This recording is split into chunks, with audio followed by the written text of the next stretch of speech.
ठीक होंगे। चलिए दोस्तों, आप सबका अपना YouTube चैनल सन लाइफ क्लासेस में स्वागत है।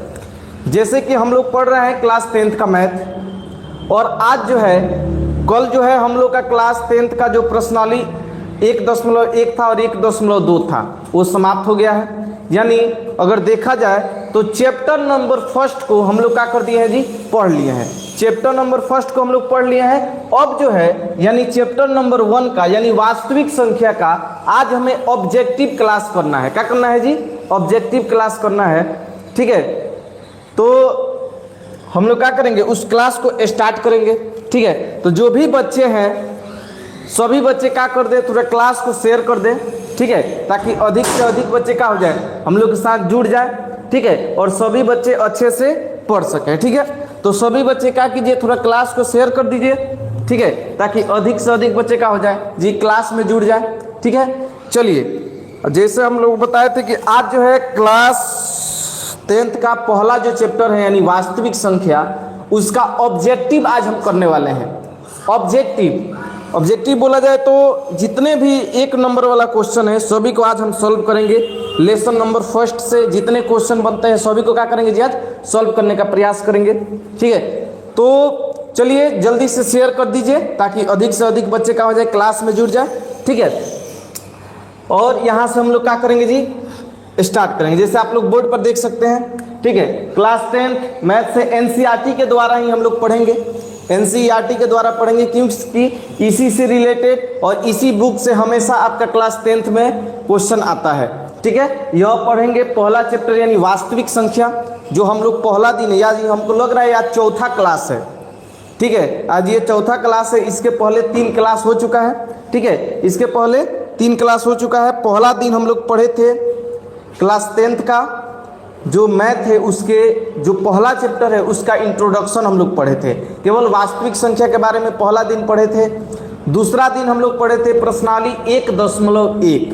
प्रश्नावली 1.1 को हम लोग पढ़े थे। ठीक है, समझ में रहे। तीसरा दिन हम लोग पढ़े थे प्रश्नावली 1.2। आज है चौथा दिन। आज 4 दिन में हमारा 1 चैप्टर का हो गया जी, समाप्त हो गया।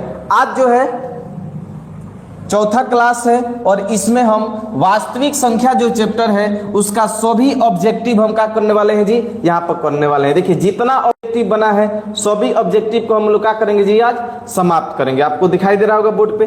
ठीक है, इस तरह हम सब ऑब्जेक्टिव क्या करेंगे जी, आज समाप्त करेंगे। तो जो भी बच्चे हैं क्लास में जुड़ जाइए। समझ में रहे, आज बहुत मजा आने वाला है इस क्लास में। ठीक है, आज बहुत मजा आने वाला है। ठीक है, तो चलिए हम लोग क्या करते हैं जी, इस क्लास को हम लोग स्टार्ट करेंगे। ठीक है, इससे पहले आप लोग से हम विनती कर रहे हैं कि इस क्लास को थोड़ा शेयर कर दीजिए ताकि अधिक से अधिक बच्चे का हो जाए जी, इस क्लास में जुड़ जाए। ठीक है, चलिए हम लोग क्लास को स्टार्ट करने से पहले एक हम बिहारी अंदाज में कुछ बोलना चाहेंगे आप लोग के साथ। ठीक है, ये देखिए ये गमछा है। का है जी, ये गमछा है। हमनी के बिहरिया के यह शान हो। अगर ये गमछवा ना रही ना बाबू तो समझ जाए शरीरियो ना रही। यानी हम है बिहारी, अब बिहारी लोग का है जो गमछवा है यह शान है। यानी बिहारी के स्टाइल में हमें क्या करना है जी, आज पढ़ाई करना है। इस बिहारी के स्टाइल में हमें क्या करना है जी, आज पढ़ाई करना है। ठीक है, हाँ, बिहारी अंदाज में हमें क्या करना है जी, आज पढ़ाई करना है। इसीलिए सभी बच्चे जुड़ जाइए। आज है गमछिया पहन के हम पढ़ाए हो, गमछिया पहन के। ठीक बा, हाँ, इस जो माथुआ पे गमछिया रखे हैं ये हमारा शान है। समझ में रहे। तो आज जो है हम ये गमछिया पहन के पढ़ाए। ठीक बा, तो बोला जाता है कि पढ़ो लिखो बबुआ कलमिए में जान बा। ना पढ़बो ना लिखबो तो ये दुनिया में पीछे रह जीबो। हम जी नून रोटी खोई हो लेकिन अपना बचवा के पढ़ई हो। समझ में नून रोटी खोई हो अपना बचवा के पढ़ई हो। तू तो ना पढ़लो, समझ में, तू तो ना पढ़लो लेकिन अपना लड़कियों के पढ़ई हो, अपना लड़कों के पढ़ई हो। ठीक बा, चलिए हम लोग आगे बढ़ते हैं। अभी बिहारी अंदाज में हम लोग क्या करते हैं जी, इस क्लास को स्टार्ट करते हैं। तो जो भी बच्चे इस क्लास में जुड़े हैं थोड़ा शेयर कर दीजिए ताकि अधिक से अधिक बच्चे का हो जाए जी, इस क्लास में जुड़ जाए और हम बिहारी अंदाज में बाबू तार लोग के आज पढ़ाएं मैथ। वास्तविक संख्या के जितना ऑब्जेक्टिव क्वेश्चन है, यानी फर्स्ट लेसन का जितना ऑब्जेक्टिव क्वेश्चन है जो आपके एग्जाम में पूछेगा, उन सभी सवालों को हम लोग क्या करेंगे जी, आज सॉल्व करने का प्रयास करेंगे। सभी सवालों को क्या करेंगे, सॉल्व करेंगे। तो सभी बच्चे जुड़े रहे हमारे साथ, ठीक है। और इस क्लास को हम लोग क्या करेंगे जी, स्टार्ट करेंगे, ठीक है। चलिए देखिए, हमारा यह फर्स्ट क्वेश्चन है, यानी क्वेश्चन नंबर 1 पे हम लोग चलेंगे। फर्स्ट नंबर क्वेश्चन कह रहा है वास्तविक संख्याओं का समुच्चय होता है, यानी जो वास्तविक संख्या होता है उसका समुच्चय। समुच्चय का मतलब होता है एक परिवार मान लिया जाए, या सदस्य मान लिया जाए, या एक साथ मान लिया जाए, एक संबंध मान लिया जाए, यानी समूह मान लिया जाए, इस तरह भी हो सकता है। तो वास्तविक संख्या के समूह में कौन कौन संख्या होला जी, यानी कौन कौन संख्या उसमें रहता है वास्तविक संख्या। यानी पहला दिन ही हम आपको पढ़ाए थे कि वास्तविक संख्या किसे कहते हैं, परमेय संख्या और अपरमेय संख्या के समूह को हम लोग वास्तविक संख्या कहते हैं। परमेय संख्या और अपरमेय संख्या के समूह को वास्तविक संख्या कहते हैं जी। समुच्चय यानी समूह, सदस्य, परिवार, जेंगा आप लोग समझ जाए। तो यहाँ पर देखा जाए ऑप्शन नंबर ए दिया है केवल परमेय संख्या जी, नहीं। वास्तविक संख्या में केवल परमेय थोड़ी होता है, केवल अपरमेय संख्या जी, नहीं, अपरमेय भी नहीं होता है। अब बताइए, देखिए सी, परमेय संख्या और अपरमेय संख्या दोनों, हाँ, परमेय संख्या और अपरमेय संख्या दोनों, यानी option number C is the correct answer. बोलिए समझ में आ रहा है कि नहीं, यानी सी नंबर आपका क्या होगा, सही आंसर होगा। बोलिए समझ में गया, सी नंबर आपका सही होगा। समझ में रहनू। तो वास्तविक संख्या किसे कहते हैं जी, तो परमेय संख्या और अपरमेय संख्या के समूह को ही हम लोग वास्तविक संख्या कहते हैं। यानी वास्तविक संख्या में परमेय संख्या और अपरमेय संख्या दोनों होगा। क्या होगा जी, वास्तविक संख्या में परमेय संख्या और अपरमेय संख्या दोनों होगा। तो जितने भी बच्चे लाइव में जुड़े हैं थोड़ा लाइक कर दीजिए। क्या कर दीजिए जी, राधे राधे, बहुत अच्छा। चलिए हम लोग आगे बढ़ते हैं। अब सेकेंड नंबर क्वेश्चन पे चलते हैं। सेकेंड नंबर क्वेश्चन देखिए बहुत ही लाजवाब और बहुत ही महत्वपूर्ण है, ठीक है। सेकेंड नंबर क्वेश्चन पे चलते हैं, ठीक है। तो जो भी बच्चे अगर इस लाइव में जुड़ रहे हैं कृपया करके इस क्लास को थोड़ा शेयर कर दीजिए। क्या कर दीजिए जी, थोड़ा शेयर कर दीजिए। यहाँ पर हम लोग बढ़ते हैं, क्या कर दीजिए, थोड़ा शेयर कर दीजिए ताकि अधिक से अधिक बच्चे क्या हो जाए, इस क्लास में जुड़ जाए, ठीक है। चलिए हम लोग इस क्वेश्चन को सॉल्व करेंगे। सेकेंड नंबर क्वेश्चन कर रहा है निम्न में से कौन अपरमेय संख्या है। अपरमेय संख्या वैसा संख्या जिन्हें हम p/q के रूप में नहीं लिख सकते, वैसा संख्या जिन्हें हम p/q के रूप में नहीं लिख सकते, या वैसा संख्या जिसका वर्गमूल का जी वर्गमूल नहीं निकाला जा सकता है, यानी स्क्वायर रूट जिसका नहीं निकाला जा सकता है। स्क्वायर रूट जिसका नहीं निकाला जा सकता है या जिसको p/q के रूप में नहीं लिखा जा सकता है, उसी को हम लोग क्या कहते हैं जी, अपरमेय संख्या कहते हैं। क्या कहते हैं, अपरमेय संख्या कहते हैं। बोलिए समझ में आ रहा है। हाँ, तो इसमें बताना है निम्न में से कौन अपरमेय संख्या है। अब बताइए, ये 2/3 है, 2 का है 3 है, तो 2/3 आपका परमेय संख्या है जी। क्या है जी, 2/3 लिखा गया है ये आपका क्या है, परमेय संख्या है। यानी पहला ऑप्शन गलत है हमारा। दूसरा लिखा है √5, बस यहीं से तो आ गया जी, क्योंकि √5 का हमारा स्क्वायर रूट नहीं निकलता है। स्क्वायर रूट किसका नहीं निकलता है, 5 का स्क्वायर रूट हमारा नहीं निकलता है, इसीलिए यह √5 जो दिया गया है ये आपका अपरमेय संख्या होगा। बोलिए समझ में आ रहा है, क्या होगा जी, अपरमेय संख्या होगा। बोलिए समझ में आ रहा है। अगर समझ में आ रहा है तो कृपया करके आप लोग से हाथ जोड़ के निवेदन है कि बाबू थोड़ा क्लास को शेयर कर दीजिए ताकि अधिक से अधिक बच्चे हमारे क्लास में जुड़े। समझ में आ रहे ना। हाँ, और बहुत बहुत धन्यवाद कि आप लोगों ने इस क्लास में ज्वाइन किया है। थोड़ा लाइक कर दीजिए बाबू, लाइक थोड़ा कर दीजिए। समझ में आ रहा है। हाँ, लाइक थोड़ा कर दीजिए। चलिए अब बताइए, यहाँ पर और भी तो ऑप्शन दिया गया है जी, अभी सभी ऑप्शन के बारे में थोड़ा जान लेते हैं। ये तो भाई p/q के रूप में था, तो ये परमेय था, ठीक है, मान लीजिए परमेय हो गया। सब ऑप्शन पे हम लोग चर्चा करेंगे। ये जो था इसका स्क्वायर रूट नहीं निकला है, तो ये आपका अपरमेय हो गया। क्या हो गया जी, अपरमेय हो गया। लेकिन यह जो 2 और ही ऑप्शन में दिया है, यह पर में है कि अपर में है, इसके बारे में भी जानना है। देखिए यह जो आपका दशमलव में दिखाई दे रहा है और यह शांत है, काहे जी शांत है, शांत है तो आपका पर में है, काहे जी ये आपका पर में है, काहे पर में है। कभी भी शांत दशमलव दिख जाए तो क्या होगा जी, पर में होगा, क्या होगा, पर में होगा। ऑप्शन नंबर सी यहाँ पर देखिए, सॉरी डी दिया गया है 1/2, 1/2 यानी P/Q। जब ये P/Q के रूप में है तो ये भी आपका क्या होगा जी, पर में होगा, क्या होगा, पर में होगा। यानी यहाँ पर देखा गया तो ए भी पर में, सी भी पर में, डी भी पर में, कौन पर में नहीं जी, तो आपका ऑप्शन नंबर बी पर में नहीं, यानी ये अपर में है। क्वेश्चन पूछा गया था निम्नलिखित में से कौन अपर में, तो option number B is the correct answer. बोलिए समझ में आ रहा है, समझ में आ रहा है। हम क्लास को थोड़ा आगे बढ़ाते हैं, यानी अब हम चलते हैं क्वेश्चन नंबर 3 पे। क्वेश्चन नंबर 3 का जवाब आप लोग दीजिएगा। क्वेश्चन नंबर 3 देखिए, बोला गया है कि √16 यहाँ पर दिया गया है, क्या दिया गया जी, √16 का मान क्या होगा बताइए। √16 का मान, इतना आसान क्वेश्चन दे दिया गया है, √16 का मान। अब पूछ देता है अक्सर एग्जाम में, ये फर्स्ट नंबर चैप्टर है, अब फर्स्ट नंबर चैप्टर का ऑब्जेक्टिव हम लोग पढ़ रहे हैं, इसलिए यहाँ पर कुछ आसान भी क्वेश्चन आ सकता है, ठीक है। लेकिन यहाँ पर हम आपको बताएंगे कि घुमाने वाला क्वेश्चन कैसे पूछेगा एग्जाम में।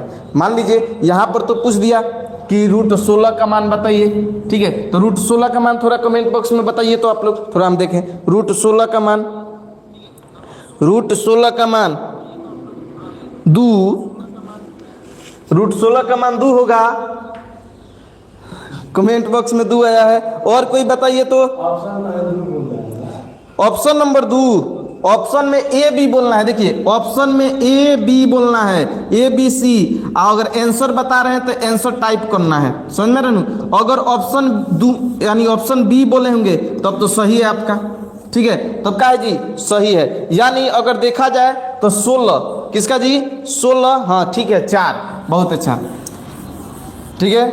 क्या लिखा है, सुफियान अली, यानी सुफियान बाबू आपका आंसर करेक्ट है, यानी 4 होगा। ये देखिए 16 का वर्गमूल क्या होता है जी, 4 होता है, क्या होता है, 4 होता है। लेकिन एक बात हमेशा ध्यान दीजिएगा, लेकिन अगर यहाँ पे यही क्वेश्चन पूछ देता कि आप बताइए अब यहाँ पर √16 का वर्गमूल क्या होगा जी, √16 का वर्गमूल क्या होगा, थोड़ा बताइए तो कमेंट बॉक्स में, √16 का वर्गमूल क्या होगा, ठीक है, थोड़ा कमेंट बॉक्स में बताइए, देखते हैं कितना बच्चे इसका आंसर सही बताते हैं। देखिए यह दोनों क्वेश्चन अलग है, यहाँ पर 16 का वर्गमूल निकाला गया है, जबकि यहाँ पर √16 का वर्गमूल पूछ रहा है। बताइए तो इसका आंसर क्या होगा कमेंट बॉक्स में।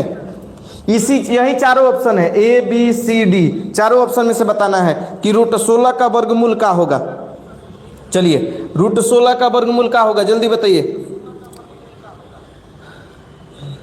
ठीक है, हम बताते हैं। चलिए यहाँ पे देखिए √16 का वर्गमूल क्या होगा, याद रखिएगा एग्जाम में अगर कभी भी पूछ दिया कि √16 का वर्गमूल बताइए, क्या बताइए जी, वर्गमूल बताइए, तो ये इतना हमेशा याद रखिएगा, √16 इसके ऊपर भी क्या होगा, रूट चढ़ेगा, क्योंकि यहाँ पर आपका 16 का वर्गमूल नहीं पूछा है, √16 का वर्गमूल पूछा है, तो रूट के ऊपर रूट चढ़ जाएगा। बोलिए समझ में आ रहा है, ये रूट के ऊपर क्या चढ़ जाएगा जी, रूट चढ़ जाएगा। यानी देखा गया तो इस 16 का वर्गमूल होगा आपका 4 और 4 का वर्गमूल हो जाएगा 2। यानी यहाँ पर देखा जाए इस क्वेश्चन के मुताबिक तो यहाँ पर option number A is the correct answer होगा। अगर इस क्वेश्चन के मुताबिक देखा जाए तो option number B is the correct answer होगा। बोलिए समझ में आ रहा है कि नहीं, समझ में आ रहा है तो यस लिख कर भेजिए ताकि हम लोग आगे बढ़े। यस लिख कर भेजिए, थोड़ा अगर समझ में आ रहा है तो यस लिख कर भेजिए। समझ में आ रहा है, चलिए है गमछिया लौकतन, गमछिया, ये हम गमछिया आज यही से पहने हैं ताकि हम बता दें कि हम भी बिहारी हैं। क्या जी, हम इसीलिए पहने हैं ताकि हम बता दें आपको कि हम भी क्या हैं, बिहारी हैं, ठीक है। चलिए और आज हम पढ़ाएंगे एकदम बिल्कुल बिहारी अंदाज में। समझ में आवता नू, चलिए ठीक है, समझ में आता तो हम आगे बढ़ते नहीं। चलिए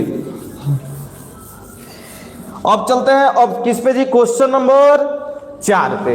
क्वेश्चन नंबर 4 थोड़ा देखते हैं क्या दिया जी। हाँ, यह जो है एग्जाम से रिलेटेड बहुत ही महत्वपूर्ण सवाल है जो आपके एग्जाम में बार बार पूछा जाता है। समझ में रेनू, ये आपके एग्जाम में बार बार पूछा जाता है क्वेश्चन कि बताइए, यह जो क्वेश्चन बोर्ड पे दिया गया है कह रहा है यूक्लिड विभाजन एल्गोरिथम, यह क्या इसका मतलब होता है आपको बता दे रहे हैं। यूक्लिड विभाजन एल्गोरिथम क्या होता है जी, यूक्लिड यहां पे लिख दे रहे हैं, यूक्लिड विभाजन एल्गोरिथम इसका मतलब होता है यूक्लिड विभाजन एल्गोरिथम में a बराबर B Q plus R, a बराबर बी क्यू प्लस आर, तो आपको हमें बताना है यह r की शर्त है। बताइए इस a b c में से r का मान क्या होगा, क्या r का मान b से बड़ा होगा, क्या r का मान b के बराबर होगा या b से बड़ा होगा, क्या r का मान जो है 0 के बराबर होगा या 0 से बड़ा होगा या b से छोटा होगा। ठीक है, यहां पर देखिए क्या r का मान जो है 0 से r का मान 0 से छोटा होगा। यहां पर ये 4 गो ऑप्शन दिया गया है, तो आप कंफ्यूज हो जाइएगा कि सर a का है, b का है, q का है, r का है। हम आपसे बोले थे कि हम आपको एकदम 0 लेवल से एकदम शुरू से स्टार्ट करेंगे। ठीक है, तो यहाँ पर देखिए, यहाँ पर पहले हम समझते हैं a का है, b का है, q का है, r का है। ठीक है, मान लीजिए हमें भाग देना है 5 से 12 में, किस में भाग देना है जी, 5 से 12 में देना है, तो 5 दूना 10 हो गया जी, आगे शेष का आ गया 2 आ गया, शेष का आ गया 2 आ गया। अब यहाँ पर देखिए, यहाँ पर जो ये हो गया ये आपका भाज्य हो गया, क्या हो गया जी, भाज्य हो गया। जिसमें भाग दिए हैं भाज्य हो गया, और जिससे भाग दिए हैं ये आपका हो गया भाजक, क्या हो गया जी, भाजक हो गया।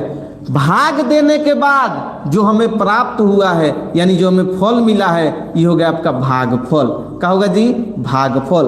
और जो अंत में बच गया है ये हो गया आपका शेषफल, क्या हो गया जी, शेषफल। यानी अब यहाँ पर देखेंगे कि ए बी और सी का है, यहाँ पर देखिए ए बी क्यू और आर। ठीक है, तो ए को भाज्य को हम बोलते हैं ए, क्या बोलते हैं जी, ए बोलते हैं। भाजक को बोलते हैं बी, क्या बोलते हैं जी, बी बोलते हैं। समझ में क्या, भाजक क्या बोलते हैं, बी,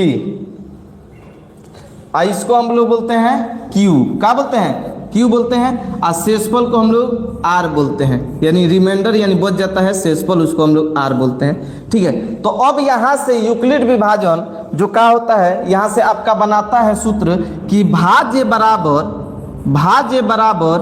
भाजक गुणे भागफल, भाजक गुणे भागफल, और प्लस क्या बनाता है जी, शेषफल, क्या बनाता है, शेषफल यहाँ पर बनाता है शेषफल। ये आपका क्या बनाता है, सूत्र बनता है, यानी भाज्य बराबर भाजक गुणे भागफल प्लस शेषफल, यानी a बराबर बी क्यू और प्लस अंत में क्या हो गया जी, आर। तो यही इसी का नाम है यूक्लिड विभाजन का सूत्र। यूक्लिड विभाजन एल्गोरिथम का क्या है जी, ये आपका सूत्र है, a बराबर बी क्यू प्लस आर। ठीक है, अब बताइए, मान लीजिए यहाँ पर हमें r का वैल्यू बताइए, तो यहाँ पर देखिए क्वेश्चन पे हम लोग चलेंगे। मान लीजिए r का वैल्यू जो ये 2 आया है, ये 2 r का वैल्यू आया है।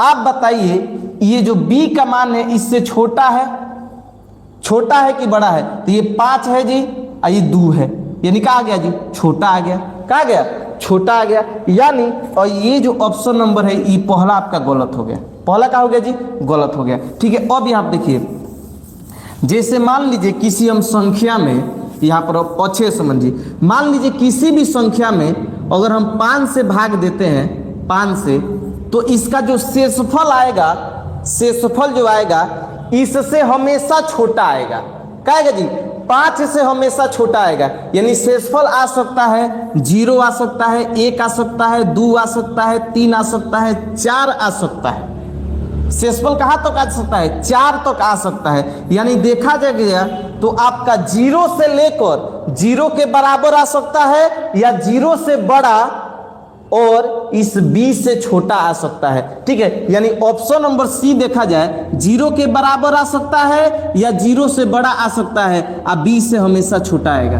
देखिए क्या दिया, b 5 है तो 5 से छोटा क्या आ रहा है, 4, यानी b से हमेशा छोटा आएगा।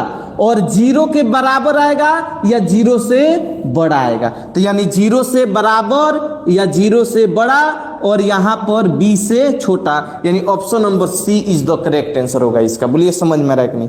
Option number C is the correct answer होगा इसका। और ये हर साल मैट्रिक के एग्जाम में पूछता है बच्चों सबका दिमाग चकरियाने के लिए, क्या करने के लिए? चकरियाने के लिए यहां से क्वेश्चन हर साल पूछा जाता है। ठीक है, चलिए जो भी बच्चे हैं थोड़ा कमेंट बॉक्स में यस लिख दीजिए अगर समझ में आ रहा है तो। ठीक है, तो यहां पर देखा जाए हमेशा आर का मान जो है, हमेशा आर का मान भाजक से, भाजक यानी बी से, किससे जी? बी से हमेशा कम आता है। कहता है जी बी से हमेशा क्या आएगा? शेषफल का मान कम आएगा, यानी आर का मान कम आएगा, और 0 के बराबर आएगा या 0 से बड़ा आएगा। ठीक है, और बी से हमेशा छोटा आएगा। किसका मान जी? आर का मान। बोलिए इतना समझ में आया कि नहीं? यानी option number C is the यहाँ पर क्या होगा? करेक्ट आंसर होगा। बोलिए समझ में आ गया? समझ में आ गया तो हम लोग आगे बढ़ते हैं। ठीक है, अब चलिए ऑप्शन नंबर की क्वेश्चन नंबर किस पे जी? क्वेश्चन नंबर हम चलेंगे अब 5 पे। क्वेश्चन नंबर 5 क्या कह रहा है? देखिए क्वेश्चन नंबर 5 बोल रहा है, इसको पहले अच्छे से हम लोग समझते हैं। देखिए क्वेश्चन नंबर 5 कह रहा है HCF हाईएस्ट कॉमन फैक्टर, यानी HCF को और क्या कहते हैं? बताइए इस चारों ऑप्शन में से HCF को और हम किस नाम से जानते हैं? बोलिए ऑप्शन में बताइए तो, थोड़ा हम यहीं पर है, ऑप्शन में बताइए इस चारों में से हम किस नाम से HCF को और किस नाम से जानते हैं? LCM के नाम से कि GCD के नाम से या प्राइम के नाम से या इंटीजर्स के नाम से? बोलिए कमेंट बॉक्स में बताइए।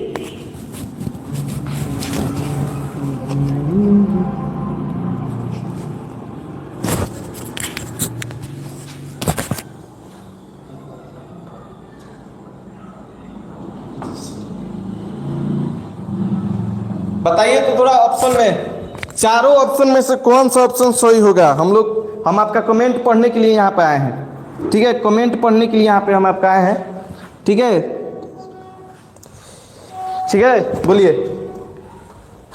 कमेंट पढ़ने के लिए आए हैं यहाँ पे, अब पढ़ रहे हैं। अब इसी के साथ थोड़ा प्यासा लग गया है।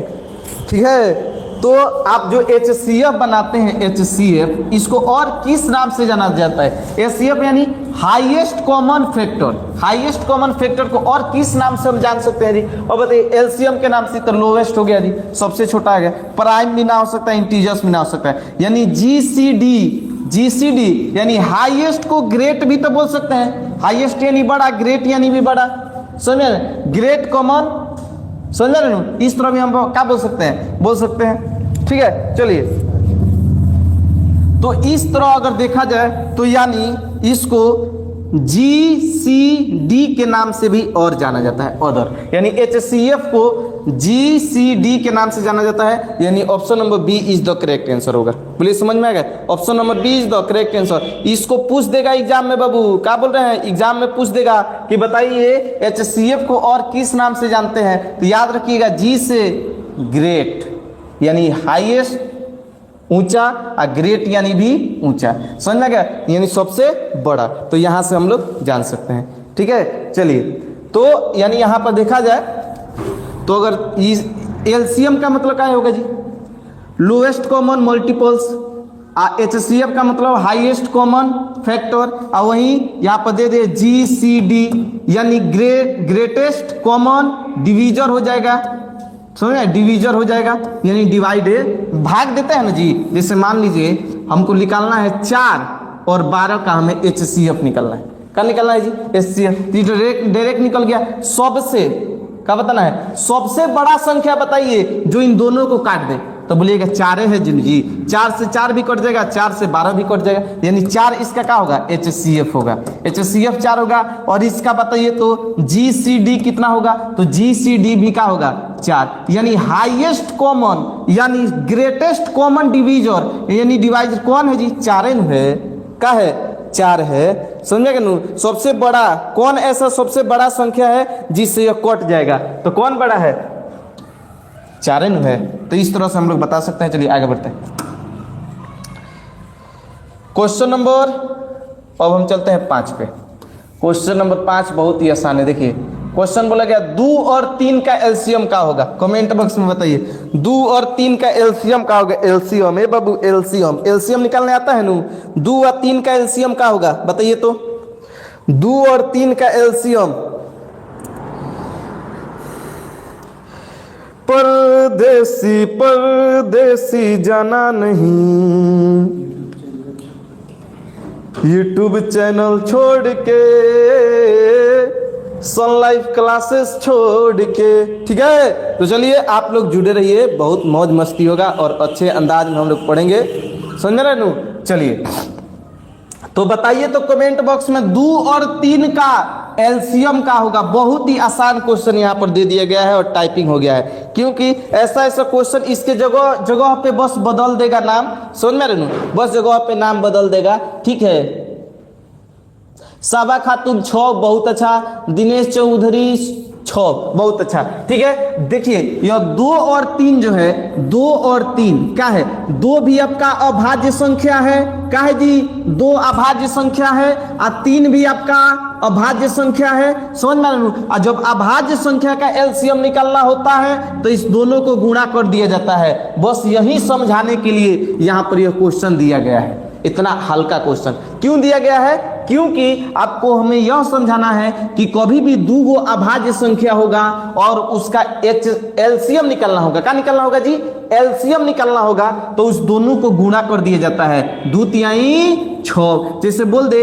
7 और 11 का एलसीएम बताइए जी, 7 और 11, तो 7 और 11 अभाज्य संख्या है, यानी इसका एलसीएम निकलेगा 11 सते 77। तो कितना हूं अभाज्य संख्या दे दे, अब बोल दे जी इसका एलसीएम निकालिए। तो अभाज्य संख्या का अगर एलसीएम निकालना होता है तो उन दोनों संख्याओं को क्या कर देते हैं जी, गुणा कर देते हैं। चाहे 2 गो दे, चाहे 3 गो दे, चाहे 4 गो दे, चाहे 5 गो दे, चाहे 6 गो दे। कभी भी अभाज्य संख्या का बोल दे, क्या निकालिए जी, एलसीएम निकालिए, तो उसको क्या कर दिया जाता है, उसको गुणा कर दिया जाता है, यानी मल्टीपल्स कर दिया जाता है। और बताइए यहाँ पर अगर दे दे हम कि बताइए 13 और 2 का 13, देखिए यहाँ पर दे दे 13 और दे दे 3, 13 और 3 का एलसीएम बताइए तो, 13 और 3 का एलसीएम। तो आप सर कहिएगा, सर देखिए 13 भी प्राइम नंबर है, हमारा 3 भी क्या है, प्राइम नंबर है। जब प्राइम नंबर है तो इस दोनों का एलसीएम इस दोनों का गुणा होगा, गुणा होगा। 13 तिहाई बताइए, 13 तिहाई 39, यानी इसका एलसीएम सर 39 होगा। सही बता रहे हैं कि नहीं, सही बता रहे हैं। अब यहाँ पर देखिए, यहाँ पर अगर देखा जाए बाबू कि अगर यही क्वेश्चन में यहाँ पर दे दे कि 2 और 3 का एचसीएफ बताइए, तो क्या बताइए, एचसीएफ बताइए, तो बताइए इसका आंसर क्या होगा। अगर बोल देगा कि 2 और 3 का एचसीएफ बताइए, एलसीएम तो सर बता दिए कि एलसीएम में दोनों को गुणा कर देंगे तो एलसीएम निकल जाएगा, लेकिन इस दोनों का अगर एचसीएफ निकालना है जी, हमें क्या निकालना है, इस दोनों का एचसीएफ निकालना है, तो अब क्या होगा, याद रखिएगा। कमेंट बॉक्स में बता रहे हैं का, कमेंट बॉक्स में बताइए तो, अगर इसका एचसीएफ निकालेंगे तो कितना होगा, 2 और 3 का एचसीएफ निकालेंगे तो कितना होगा, कमेंट बॉक्स पर है। हाँ गुड, रविंद्र कुमार चौहान जी बता रहे हैं कि इसका एलसीएम 1 आएगा। याद रखिएगा, हमेशा अगर कोई संख्या दे दे, जैसे 2 और 3 ये दोनों प्राइम नंबर है, यानी दोनों अभाज्य संख्या है, अभाज्य संख्या का हमेशा जो है एचसीएफ 1 होता है। क्या होता है, अभाज्य संख्या का एचसीएफ हमेशा 1 होता है, चाहे वो कोई भी अभाज्य संख्या हो। अगर बोल दे उसका एचसीएफ निकालिए, मत निकालिएगा, डायरेक्ट क्या लिख दीजिएगा, 1 लिख दीजिएगा। क्या लिख दीजिएगा, डायरेक्ट 1 लिख दीजिएगा, वही आपका क्या होगा, एचसीएफ होगा। अगर बोल दे इसका एलसीएम बताइए, 2 और 3 का एलसीएम, तो 2 तिहाई 6, यानी option number B is the correct answer हमारा होगा। बोलिए समझ में आ रहा है कि नहीं, यानी option number B is the correct answer होगा। आज जो है हम क्लास 1 का, यानी सॉरी क्लास 10th का जो पहला चैप्टर है, यानी वास्तविक संख्या, उसका ऑब्जेक्टिव पूरा A to Z करने वाले हैं।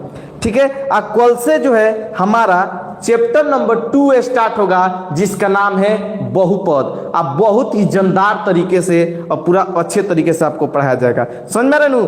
तो अगर आप क्लास में जुड़े हैं, अगर क्लास आपको अच्छा लग रहा है तो कृपया करके आप लोग थोड़ा हमारे क्लास को शेयर कर दीजिए, अपने स्टेटस पे लगा लीजिए, ठीक है। और जो भी बच्चे क्लास 10th में उनके पास थोड़ा शेयर कर दीजिए ताकि पीछे से रिवीजन हो जाए। हम जानते हैं कहीं भी वो कोचिंग पढ़ते होंगे वहां पे कुछ आगे चल गए होंगे। कोचिंग हम लोग थोड़ा यूट्यूब पे लेट से स्टार्ट किए हैं, ठीक है, लेकिन लेट हुआ है, लेकिन आपका सिलेबस पूरा नवंबर तक हम कंप्लीट कराएंगे मैथ का। समझ में रहे, लेट हुआ है लेकिन देर नहीं हुआ है, समझ में रहे, एकदम कंप्लीट होगा तो होगा। समझ में रहे तो सभी बच्चे जुड़ जाइए, थोड़ा शेयर कर दीजिए, समझ में रहे। चलिए हम लोग अगले क्वेश्चन पे चलते हैं। तो समझ में आ गया कि प्राइम नंबर का कभी भी HCF 1 होगा, अगर उसका LCM निकालने को बोले तो उस दोनों का गुणनफल होगा, ठीक है। चलिए क्वेश्चन नंबर हम किस पे चलते हैं जी, क्वेश्चन नंबर 7 पे चलते हैं। क्वेश्चन नंबर 7 पे चलते हैं। चूंकि यह जो है बाबू आपको बता दें ये चैप्टर नंबर 1 का है, ठीक है। तो जो भी क्वेश्चन दिया जाएगा बोर्ड पे तो समझिए कुछ बेसिक चीज बताने के लिए आपको दिया जाएगा, कुछ बेसिक चीज, समझ में आ रहा है। तो बताइए इसका आंसर कितना होगा, कुछ बेसिक चीज ही समझाने के लिए यहाँ पर दिया जाएगा, समझ में आ रहा है। यहाँ पर देखिए, यानी कह रहा है 36 का अभाज्य गुणनखंड बताइए, 36 का अभाज्य गुणनखंड। तो अब यहाँ पर देखिए, तब सही है जी, आप लोग बता दीजिएगा 36 का अभाज्य गुणनखंड। यहाँ से हम खंड करेंगे जी 36 का अभाज्य गुणनखंड का मतलब क्या होता है, अभाज्य गुणनखंड का मतलब प्राइम फैक्टर। प्राइम फैक्टर का मतलब इसका जो हम अभाज्य गुणनखंड करेंगे वो अभाज्य संख्या से ही कटाएंगे, ना कि सम संख्या से, समझ में रहे हो, ना कि दूसरा कोई भाज्य संख्या से। जैसे मान लीजिए इसको हम 4 से कटा सकते हैं, 4 9 36, कभी नहीं कट सकता है। 9 1 9 कट सकता है, कभी नहीं कट सकता है, क्योंकि इसका नाम है अभाज्य गुणनखंड। अब हम कटा रहे हैं किससे जी, भाज्य संख्या से। तो भाज्य संख्या से कटाएंगे तो ये हमारा गलत हो जाएगा। क्या होगा जी, गलत होगा। यानी कहने का मतलब है कि जो प्राइम फैक्टर है तो प्राइम संख्या से हमें क्या करना है जी, प्राइम नंबर से हमें कटाना है, ठीक है। तो इसको हम किससे कटाएंगे जी, अगर मान लीजिए 36 को अगर हम कटाते हैं तो 2 से पहले कटाएंगे, क्योंकि 2 हमारा अभाज्य संख्या है। सम अभाज्य संख्या कौन है जी, 2 ही है, ठीक है। अब इससे कटाएंगे तो कितना मर्त में कटेगा, 18 मर्त में। फिर से 2 से कटाएंगे तो 9 मर्त में। फिर से 3 से कटाएंगे, 3 3 का 9 और 3 एकम 3। अगर यहाँ पर देखा जाए जी तो 2 2 बार है तो 2 के पावर 2 गुणे 3 2 बार है तो 3 के पावर 2, यानी 2 के पावर 2 और 3 के पावर 2, यानी option number B is the correct answer. बोलिए समझ में आया कि नहीं। अब हम अगर बता दें कि अरविंद जी का आंसर बिल्कुल सही है, ठीक है, और सुफियान अली का भी आंसर बिल्कुल सही है जो आप लोग दिए हैं, समझ में रेनू। हाँ, बहुत बहुत अच्छे से आप लोग क्लास कर रहे हैं, हमें बहुत खुशी हो रही है कि आप लोग मेरे क्लास में जुड़े हैं, हमें प्यार स्नेह दे रहे हैं, ठीक है। इसी तरह Shivam Kumar option number B बहुत अच्छा, ठीक है। इसी तरह आप लोग क्लास में जुड़े रहिए, क्योंकि आज जो है क्लास चैप्टर नंबर 1 का एकदम हल्का से लेकर कठिन प्रश्नों का पूरा सवाल हम लोग क्या करेंगे, यहाँ पर समाप्त करेंगे, ठीक है। समझ में आ रहे हैं। हई देख लीजिए गमाछवा, हम गमाछवा इसीलिए ओढ़े हैं, यहाँ पर इसीलिए पहन रहे हैं काहे से कि हम आपको बता दें कि हम एक बिहारी हैं। क्या है, एक बिहारी हैं और गोपालगंज से क्या करते हैं, हम आते हैं, हमारा घर है गोपालगंज जिला। और हम आपको बता दें जानकारी के लिए सर दीपक सर के अंदाज में कि हम बाबू लालू जी के गांव से आवनी, यानी फुलवरिया से। कहां से आवनी जी, हम फुलवरिया से बिलोंग करते हैं, यानी हमारा घर देखा जाए तो लालू जी के गांव है, यानी फुलवरिया। समझ में रहे, हम वहीं के निवासी हैं जहां लालू जी का घर है, समझ में गए। तो अगर बात करें तो हम भी लालू जी के चेले ही यहाँ पे, समझिए, ठीक है। तो चलिए हम क्लास को स्टार्ट करेंगे, आगे बढ़ेंगे और बिहारी अंदाज में करेंगे, समझ में रहे। तो जो भी बच्चे हैं कुछ शायरी उधर से लिख कर भेजिए तो थोड़ा हम लाइव में बोल दे शायरी, शायरी बिहारी अंदाज में। अगर आपको शायरी आता है तो कुछ लिख कर भेजिए, बिहारी अंदाज में थोड़ा हम शायरी बोल दे, ठीक है। चलिए हम लोग आगे बढ़ते हैं, यानी अगले क्वेश्चन पे, ठीक है। क्वेश्चन नंबर हम बढ़ेंगे 8 पे। क्वेश्चन नंबर किस पे जी, 8 पे बढ़ेंगे, ठीक है। चलिए क्वेश्चन नंबर 8 को आ रहा है, देखिए HCF गुणे LCM बराबर होगा किसका जी, ऑप्शन नंबर ए योग के बराबर होगा, कि अंतर के बराबर होगा, कि दोनों संख्याओं के गुणनफल के बराबर होगा, कि भागफल के बराबर होगा। यानी 4 ऑप्शन दिया गया है। इस चारों ऑप्शन में से आपको बताना है कि HCF गुणे एलसीएम इस चारों में से किसके बराबर होगा। चलिए बताइए तो। Option number C, Arvind Chauhan ji option number C एकदम करेक्ट आंसर है। Shivam Kumar option number C correct answer है। Sufiyan Ali option number A गलत आंसर है, गलत आंसर है। ठीक है, आगे बढ़िए। Vishal Kumar hello sir and friends, बहुत बहुत धन्यवाद। ठीक है, आगे चलिए। Saba Khatoon option number C, option number C, और Vishal Kumar option number C. बहुत अच्छा, यानी option number C is the correct answer होगा। यानी देखा जाए तो दोनों संख्याओं का गुणनफल, दोनों संख्याओं का गुणनफल बराबर होता है HCF गुणे एलसीएम। बराबर क्या होता है जी? HCF गुणे एलसीएम। यानी यहां पर देखा जाए तो सूत्र होता है दोनों संख्याओं का, दोनों संख्याओं का गुणनफल का जी, दोनों संख्याओं का गुणनफल बराबर होता है HCF गुणे एलसीएम, HCF गुणे एलसीएम। वही चीज यहां पर पूछा गया है कि एलसीएम गुणे HCF किसके बराबर होता है? तो दोनों संख्याओं के गुणनफल के बराबर, यानी A गुणे B के बराबर होता है। यानी option number C is the correct answer, option number C is the correct answer. बोलिए समझ में आ रहा है कि नहीं? हम आपको जानकारी के लिए बता दें कि हम जो है लालू जी के गांव से हैं, यानी फुलवरिया से हैं। समझ में आ रहा है ना? हाँ, तो ये चीज हमेशा याद रखिएगा। ठीक है, तो इसीलिए तो बोल रहे हैं, कुछ शायरी बोलिए ना, हम बिहारी अंदाज में बोल दे, थोड़ा हम भी वायरल हो जाए। समझ में आ रहा है ना? चलिए हम लोग आगे बढ़ते हैं। यानी आपको बता दें जानकारी के लिए दीपक सर के अंदाज में, ठीक है, कि हम एक बिहारी हैं। चलिए आगे चलिए, आगे देखिए। क्वेश्चन नंबर 9, शून्य एक है। बताइए शून्य, यहाँ पर केवल आपको जानकारी के लिए, यह इतना भारी क्वेश्चन नहीं है, लेकिन बहुत बच्चे होंगे जो कुछ जानते नहीं होंगे कि शून्य वास्तव में है क्या। ठीक है, उसके लिए हम यहाँ पर क्वेश्चन लिखे हैं कि शून्य एक है, परमेय संख्या है, अपरमेय संख्या है, प्राकृत संख्या है, इनमें से कोई नहीं है। यानी इस ऑप्शन दिया गया है और इस सभी ऑप्शन पे हम चर्चा करेंगे। ठीक है, तो आप लोग का पहले जवाब हम सुन लेते हैं, उसके बाद से इसका हम चर्चा करेंगे। ठीक है, तो बताइए तो क्या होगा आंसर? शून्य एक है, शून्य एक है। सुफियान अली ए परमेय संख्या। ठीक है, शून्य एक है परमेय संख्या। आगे जी। ठीक है, शून्य एक है परमेय संख्या। देखिए अगर बात करें यहाँ पर, शून्य को हम P/Q के रूप में लिख सकते हैं। यह जो है आप लोग 9th क्लास से ही पढ़ते आ रहे हैं। कहाँ से जी? 9th क्लास के पहले चैप्टर से ही पढ़ते आ रहे हैं कि शून्य क्या है जी? शून्य एक परमेय संख्या है। क्या है जी? शून्य एक परमेय संख्या है। क्यों? क्योंकि शून्य को हम P/Q के रूप में क्या कर सकते हैं? लिख सकते हैं, P/Q के रूप में लिख सकते हैं। इसलिए शून्य का है जी परमेय संख्या। शून्य को 0/1 लिख सकते हैं, 0/2 लिख सकते हैं, 0/3 लिख सकते हैं। ठीक है, तो इसीलिए शून्य को क्या बोला जाता है जी? आपका परमेय संख्या बोला जाता है। यानी option number A is the correct answer. बोलिए समझ में आ गया? Option number A is the correct answer. चलिए हम लोग आगे बढ़ते हैं। ठीक है, चलिए यहां पर देखिए, तो यहां पर देखा जाए तो शून्य क्या है जी? तो शून्य एक परमेय संख्या है। शून्य क्या है? परमेय संख्या है। बोलिए समझ में आ रहा है? समझ में आ रहा है तो वीडियो को लाइक कीजिए। समझ में आ रहा है? समझ में आ रहा है तो वीडियो को लाइक कीजिए ताकि हम लोग आगे बढ़े। ठीक है, चलिए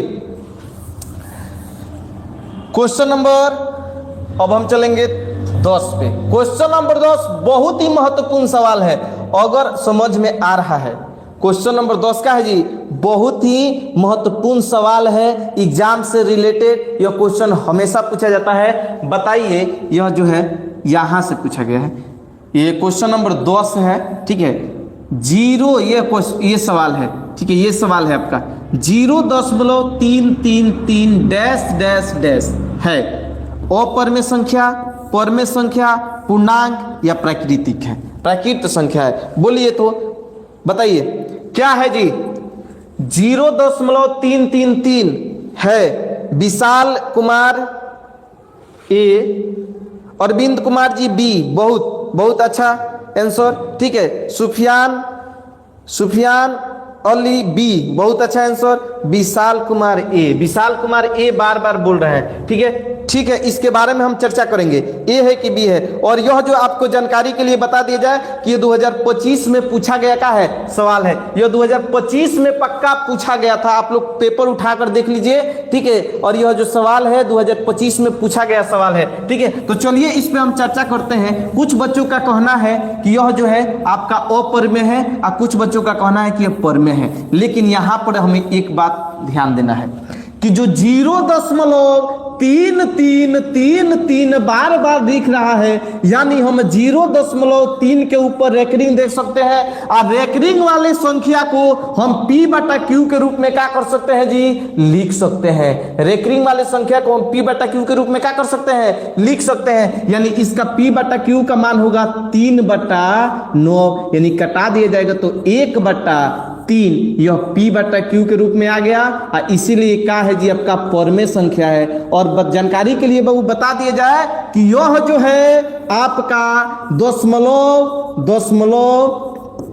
दशमलव इसका प्रसार जो है, दशमलव प्रसार आवर्ती है। क्या है, आवर्ती है। आवर्ती का मतलब होता है कि एक ही संख्या बार बार क्या कर रहा है जी, रिपीट कर रहा है। जब एक ही संख्या बार बार रिपीट करेगा तो आवर्ती होगा। और दशमलव प्रसार में आवर्ती जो संख्या होती है वो आपका परमेय संख्या होता है। क्या होता है जी, आपका परमेय संख्या होता है। यानी option number B is the correct answer होगा। Option number B is the correct answer. जो भी बच्चे ऑप्शन नंबर बी बोले हैं उनका आंसर सही है। क्या है जी, सही है। अब बता दें कि अपर्मेय कब होगा। ये तो परमेय वाला बात हो गया जी, आपको क्या बताए थे, एकदम तोड़ फोड़ के हम बताएंगे, एकदम तोड़ फोड़ के बताएंगे। यहां देखिए, ये तो ठीक है सर, आप बता दिए दशमलव प्रसार आवर्ती है इसलिए परमेय है।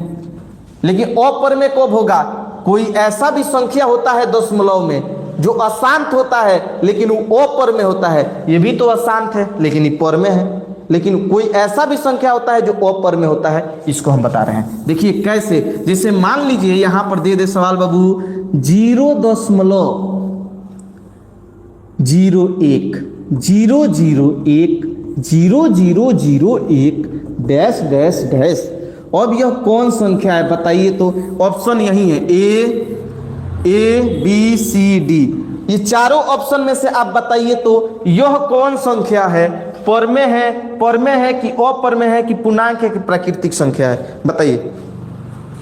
अरविंद कुमार जी ए, बिल्कुल सही जवाब। Option number A is the correct answer होगा इस सवाल के लिए, ठीक है। ये अपर्मेय होगा। क्या होगा जी, अपर्मेय होगा, ठीक है। और कोई बच्चा बताइए तो, और कोई बताइए कि इसमें से यह जो है इस सवाल का आंसर क्या होगा। और कोई बच्चा बताइए, ठीक है। तो आपको हम बता दें कि इसका आंसर ए होगा। कैसे ए होगा, देखिए यहां पर जो है कोई एक संख्या बार बार रिपीट नहीं कर रहा है। देखिए यहाँ पर 0 1 है, 0 0 1 है, 0 0 0 1 है, यानी यहाँ पर 1 0 है, फिर से 2 0 है, फिर से 3 0 है, फिर से 4 0 आएगा, फिर से 5 0 आएगा। यानी यहाँ पर देखा गया कि एक संख्या बार बार रिपीट नहीं कर रहा है। और जब नहीं कर रहा है तो इसका दशमलव प्रसार अनावर्ती होगा। क्या होगा जी, अनावर्ती। और जब अनावर्ती हो जाएगा तो समझिए कि इस संख्या को हम P/Q के रूप में कभी भी नहीं लिख सकते हैं, कभी भी नहीं लिख सकते हैं। और जब P/Q के रूप में नहीं लिख सकते हैं तो वही न होगा जी अपर्मेय संख्या, जिसको हम P/Q के रूप में नहीं लिख सकते हैं। इसीलिए option number A is the correct answer होगा। बोलिए समझ में आ रहा है बिहारी अंदाज में? अरविंद जी का आंसर सही था, ठीक है। हाँ, इसमें जी अरविंद लिखा है इसीलिए हम अरविंद पढ़ रहे थे, लेकिन अब हम पढ़ेंगे अरविंद के जगह संजीव। क्या पढ़ेंगे जी, संजीव कुमार पढ़ेंगे, ठीक है। तो संजीव कुमार जी का आंसर सही है, ठीक है। समझ में आ रहा है? तो इसमें जो लिख रहा था उसके मुताबिक हम बताएं कि आपका नाम अरविंद लिख रहा था, लेकिन यहाँ पे संजीव आप बता रहे हैं तो ठीक है, कोई दिक्कत नहीं। अब आपको संजीव ही बोल के पुकारेंगे। चलिए, तो यहाँ पर बोलिए समझ में आया है कि नहीं। तो 0.333 है जी आपका परमेय संख्या, यानी option number B is the correct answer. बोलिए समझ में आ गया, समझ में गया। चलिए हम लोग आगे बढ़ते हैं। ठीक है, जो भी बच्चे नया जुड़ रहे हैं कृपया करके क्लास को थोड़ा शेयर कर दीजिए। ठीक है, और शेयर कर दीजिएगा तो शेयर कर दीजिएगा तो क्या होगा, शेयर कर दीजिएगा तो थोड़ा और अधिक बच्चे जुड़ जाएंगे, और अधिक बच्चे जुड़ जाएंगे तो उनके लिए सही है और हमारे लिए भी सही है। अगर क्लास को लाइक नहीं कर रहे हैं तो बाबू लाइक कर दीजिए, क्योंकि लाइक करना बड़ी जरूरी है। ठीक है, लाइक कीजिएगा तो हमारे दिल को थोड़ा सुकून मिलेगा, हमारा मनोबल बढ़ेगा और हम आप लोगों को क्या करेंगे जी, पढ़ाएंगे। क्या करेंगे, हम आप लोग को पढ़ाएंगे। ठीक है, चलिए हम लोग आगे बढ़ते हैं। पढ़ाई पे ध्यान दीजिए। अब यहां पर पूछा गया है, आप बताना है निम्न में से कौन टर्मिनेटिंग डेसिमल्स है। बताइए तो इनमें से कौन जो होगा, चलिए बताइए। ऑप्शन नंबर ए, बी, सी या डी, बताइए। ठीक है, बताइए इसमें से कौन होगा।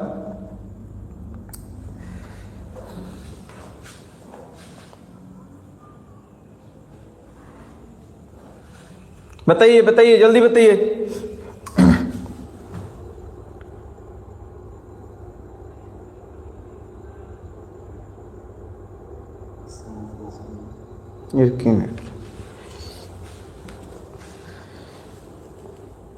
सी, ऑप्शन नंबर सी 1/2। चलिए, इसका मतलब आप लोग क्या समझ रहे हैं, इसका मतलब आप लोग क्या समझ रहे हैं। देखिए इसका मतलब हम आपको बता दे रहे हैं। अगर इसका हम हिंदी बताएंगे अभी तुरंत बताएंगे, देखिए, लेकिन ये सबका पहले हम आंसर निकाल लेते हैं ताकि आपको देखिए समझाने का तरीका अलग है। देखिए ये 1/3 है। ठीक है, 1/3 है तो 1 में हम 3 से भाग देंगे तो आपका आएगा 0.333333 डैश डैश डैश आएगा। ठीक है, ये अनंत तक चला गया, ये अनंत तक जाएगा, ये कभी कटेगा नहीं, 3 आते ही रहेगा, आते ही रहेगा, आते ही रहेगा। ठीक है, तो ये अब देखिए, अब 1/7 अगर बात करें, 1/7 तो यहां पर देखा गया कि 1 में बाबू अगर हम 7 से भाग देते हैं, 1 से हम किस में भाग देते हैं, 7 से भाग देते हैं, तो अगर ये दशमलव देंगे तो 0, 7 × 1 7, फिर से 3 आएगा, ये भी क्या होगा, नहीं कटेगा, 0 आएगा, 7 × 4 = 28, फिर से 2 आएगा, फिर 7 × 2 = 14, फिर से 7 7 8 56, यहाँ आते रहेगा, फिर से 5 आएगा। ठीक है, ये बार बार क्या करेगा, ये भी एक ऐसा समय आएगा कि ये भी अंक क्या करने लगेगा, रिपीट करने लगेगा। 0 दशमलव क्या लाए थे जी, 1 4 और क्या लाए थे 2 8, ये इसी तरह भी आएगा, एक समय ऐसा आएगा ये भी अंक रिपीट करने लगेगा। 1/2 का बात करें तो 1/2 को अगर भाग दिया जाए तो 1 से, अगर हम 2 से भाग दें तो 0.0 आएगा, 2 × 5 = 10, ई क्या हो गया जी, ई कट गया। क्या हो गया, ई कट गया। ठीक है, यहाँ पर बात करें 2/3, इसमें भाग देंगे तो ये भी उसी तरह होगा, 0. आपका आएगा 6 6 6 6 6 6 डैश आते रहेगा।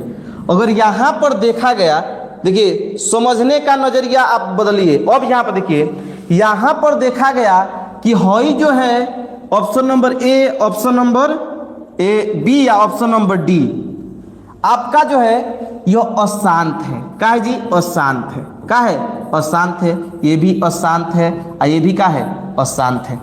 ठीक है, लेकिन यहाँ पर हम कैसे पता किए कि अशांत है, भाग देकर पता किए कि अशांत है। क्या जी, अशांत है। लेकिन हम आपको डायरेक्ट बता देंगे कि आप क्वेश्चन देखकर बता सकते हैं कि अशांत है कि शांत है। समझ में आ रहा है? देखिए कैसे, देखिए कैसे, याद रखिएगा कभी भी ये जो हर है, हर अगर 2 × 5 के रूप का आ रहा है तो ये आपका शांत होगा। क्या होगा जी, शांत होगा। 2 और 5 को छोड़कर कोई भी अगर संख्या आ गया इसके स्थान पे तो समझिए कि वो अशांत होगा। यानी यहाँ पर 3 है तो ये आपका इसी तरह अशांत है जी, ज्यादा भाग देने का जरूरत नहीं है। यहाँ पर 7 है तो 2 × 5 बताए थे, जबकि यहाँ पर 7 आ गया है तो ये भी आपका क्या है जी, अशांत है। क्या है जी, ये भी अशांत है। अगर यहाँ पर बात करें 2 आ गया, जी हाँ, क्या बताए थे, 2 × 5 के रूप का आना चाहिए। 5 रहेगा तो भी शांत, 2 रहेगा तो भी शांत, और दोनों रहेगा तो भी शांत। ठीक है, तो यहाँ पर अगर बात करें तो जो 2 है ये आपका क्या है जी, यहाँ पर शांत हो जाएगा। ठीक है, और यहाँ पर 3 3 का बताइए जी, हम तो 2 गुणे 5 बताए थे, 3 आ रहा है, बट ये भी क्या होगा, अशांत होगा। तो बोलिए यहाँ से जो है आप डायरेक्ट बता सकते हैं केवल इसके हर को देखकर कि शांत होगा कि अशांत होगा। बोलिए समझ में आ गया? यानी इसका option number C is the correct answer होगा। पूछ रहा था निम्न में से कौन शांत दशमलव है, शांत दशमलव है। चलिए समझ में आएगा, निम्न में से कौन शांत दशमलव है, यानी शांत भिन्न है तो 1/2 होगा। क्या होगा? 1/2। बोलिए समझ में आ रहा है? समझ में आ रहा है?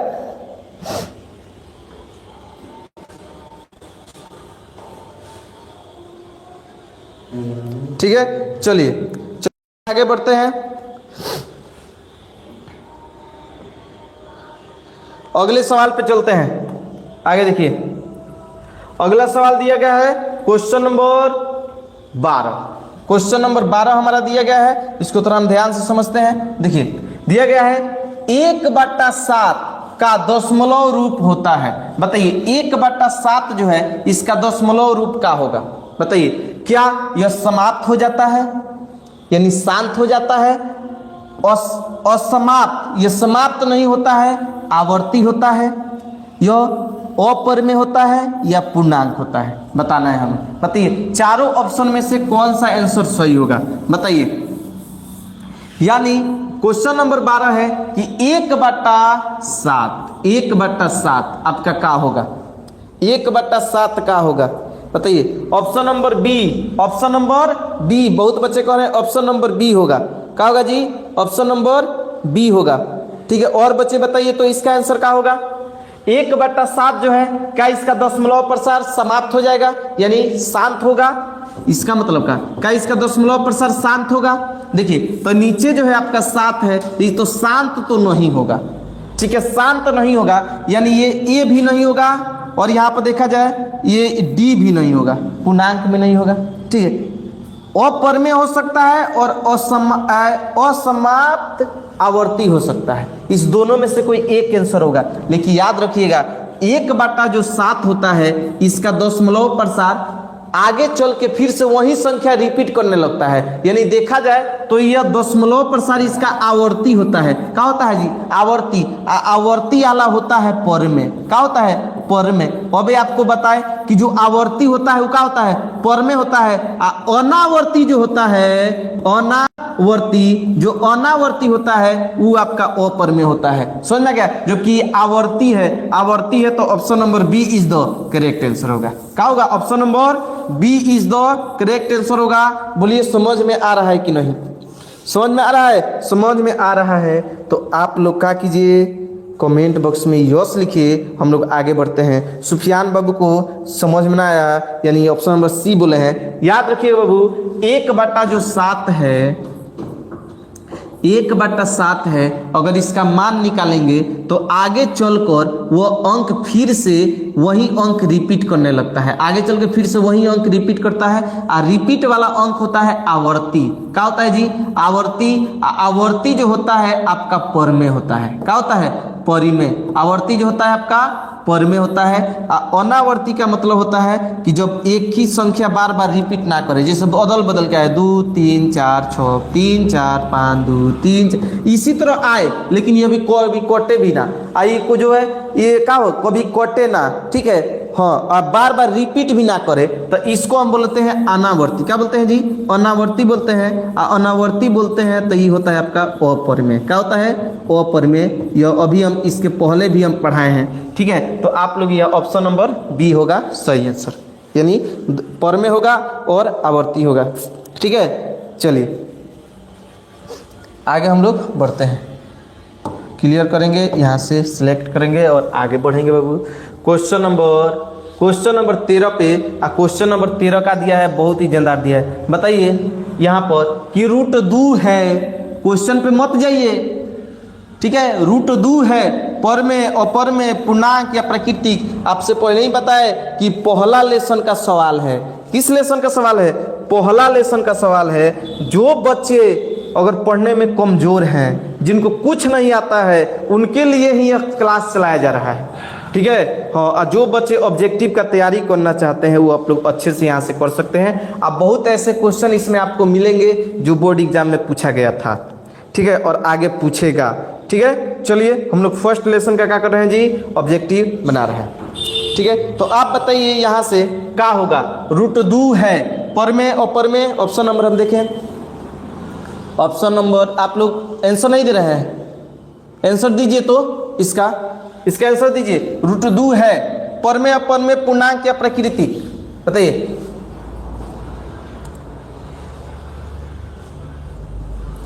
ठीक है, बताइए विशाल कुमार आंसर बताइए तो इसका। दिनेश चौधरी जी इसका आंसर बताइए, इसका आंसर बताइए। तो √2 है, पर में की अपर में कि पूर्णांक की प्राकृतिक, ठीक है। याद रखिए यहाँ पर 2 का जो है आपका स्क्वायर रूट नहीं निकलता है। जब 2 का स्क्वायर रूट नहीं निकलता है तो ये आपका क्या होगा जी, अपर में होगा। क्या होगा, अपर में होगा। क्या होगा जी, ये अपर में होगा, यानी option number B is the correct answer, वही होगा बी, ऑप्शन नंबर बी होगा। ऑप्शन नंबर बी आपका क्या होगा, सही होगा। बोलिए समझ में आ रहा है, समझ में आ रहा है तो यस लिखिए, इस तरह लिखिए, तो इस तरह थोड़ा भेजिए तो थंबनेल इस तरह हैंगा बिहारी अंदाज में थोड़ा भेजिए, तो बिहारी अंदाज में भेजिए। चलिए क्वेश्चन नंबर 14 पे हम लोग चलते हैं। क्वेश्चन नंबर 14 हमारा क्या दिया जी, इसको थोड़ा हम पढ़ते हैं। दिया है 200 अभाज्य संख्याओं का HCF होता है, बताइए 200 अभाज्य संख्याओं का HCF क्या होता है, बताइए। तो 200 अभाज्य संख्या का HCF क्या होता है, बताइए। 100 अभाज्य संख्या का मतलब होता है जिसके जी 2 अभाज्य संख्या बताइए जिसका अंतर कितना हो, 2 हो। क्या हो, 2 हो। जैसे बोलिएगा कि सर 5 हो सकता है, 7 हो सकता है, 5 7, इसको घटाएंगे तो 7 में से 5 गया, 2 आ गया, तो यह जो है आपका 100 अभाज्य होगा। और 100 अभाज्य होगा तो इसी का HCF पूछा है, तो आपको पहले ही बता दिए हैं शुरू में ही क्लास स्टार्ट होने से पहले कि अभाज्य संख्या का HCF सदैव हमेशा 1 होता है। क्या होता है जी, 1 होता है। ओ बबुआ, ओ बबुआ, लागो ढुलनिया में ढाका बोलम कलकत्ता गई है, कलकत्ता से आके ऐसा क्लास से जुड़ी है और एक आंसर बताई है कि 100 अभाज्य संख्याओं का HCF 1 होता है। आपको पहले ही बताए थे कि हम फुलवरिया से हैं, समझ में आ रहा है। हाँ चलिए हम लोग आगे बढ़ते हैं, ठीक है। तो इसका अगर आंसर देखा जाए बाबू तो 200 अभाज्य संख्याओं का HCF जो होगा हमेशा 1 होगा। क्या होगा जी, 1 होगा। या हमेशा याद रखिएगा कभी भी अभाज्य संख्या का HCF पूछ दे तो क्या होगा जी, 1 होगा। क्या होगा, HCF 1 होगा। एलसीएम पूछ दे तो दोनों का गुणा होगा। जैसे 5 और 7 का एलसीएम पूछ दे, एलसीएम तो एलसीएम इस दोनों का गुणा, 7 बचे एलसीएम 35 हो जाएगा। और इस दोनों का HCF अगर पूछ दे HCF तो हमेशा 1 होगा। बोलिए समझ में आ गया, समझ में आ गया तो वीडियो को लाइक कीजिए, वीडियो को लाइक कीजिए, चैनल को सब्सक्राइब कीजिए, ठीक है।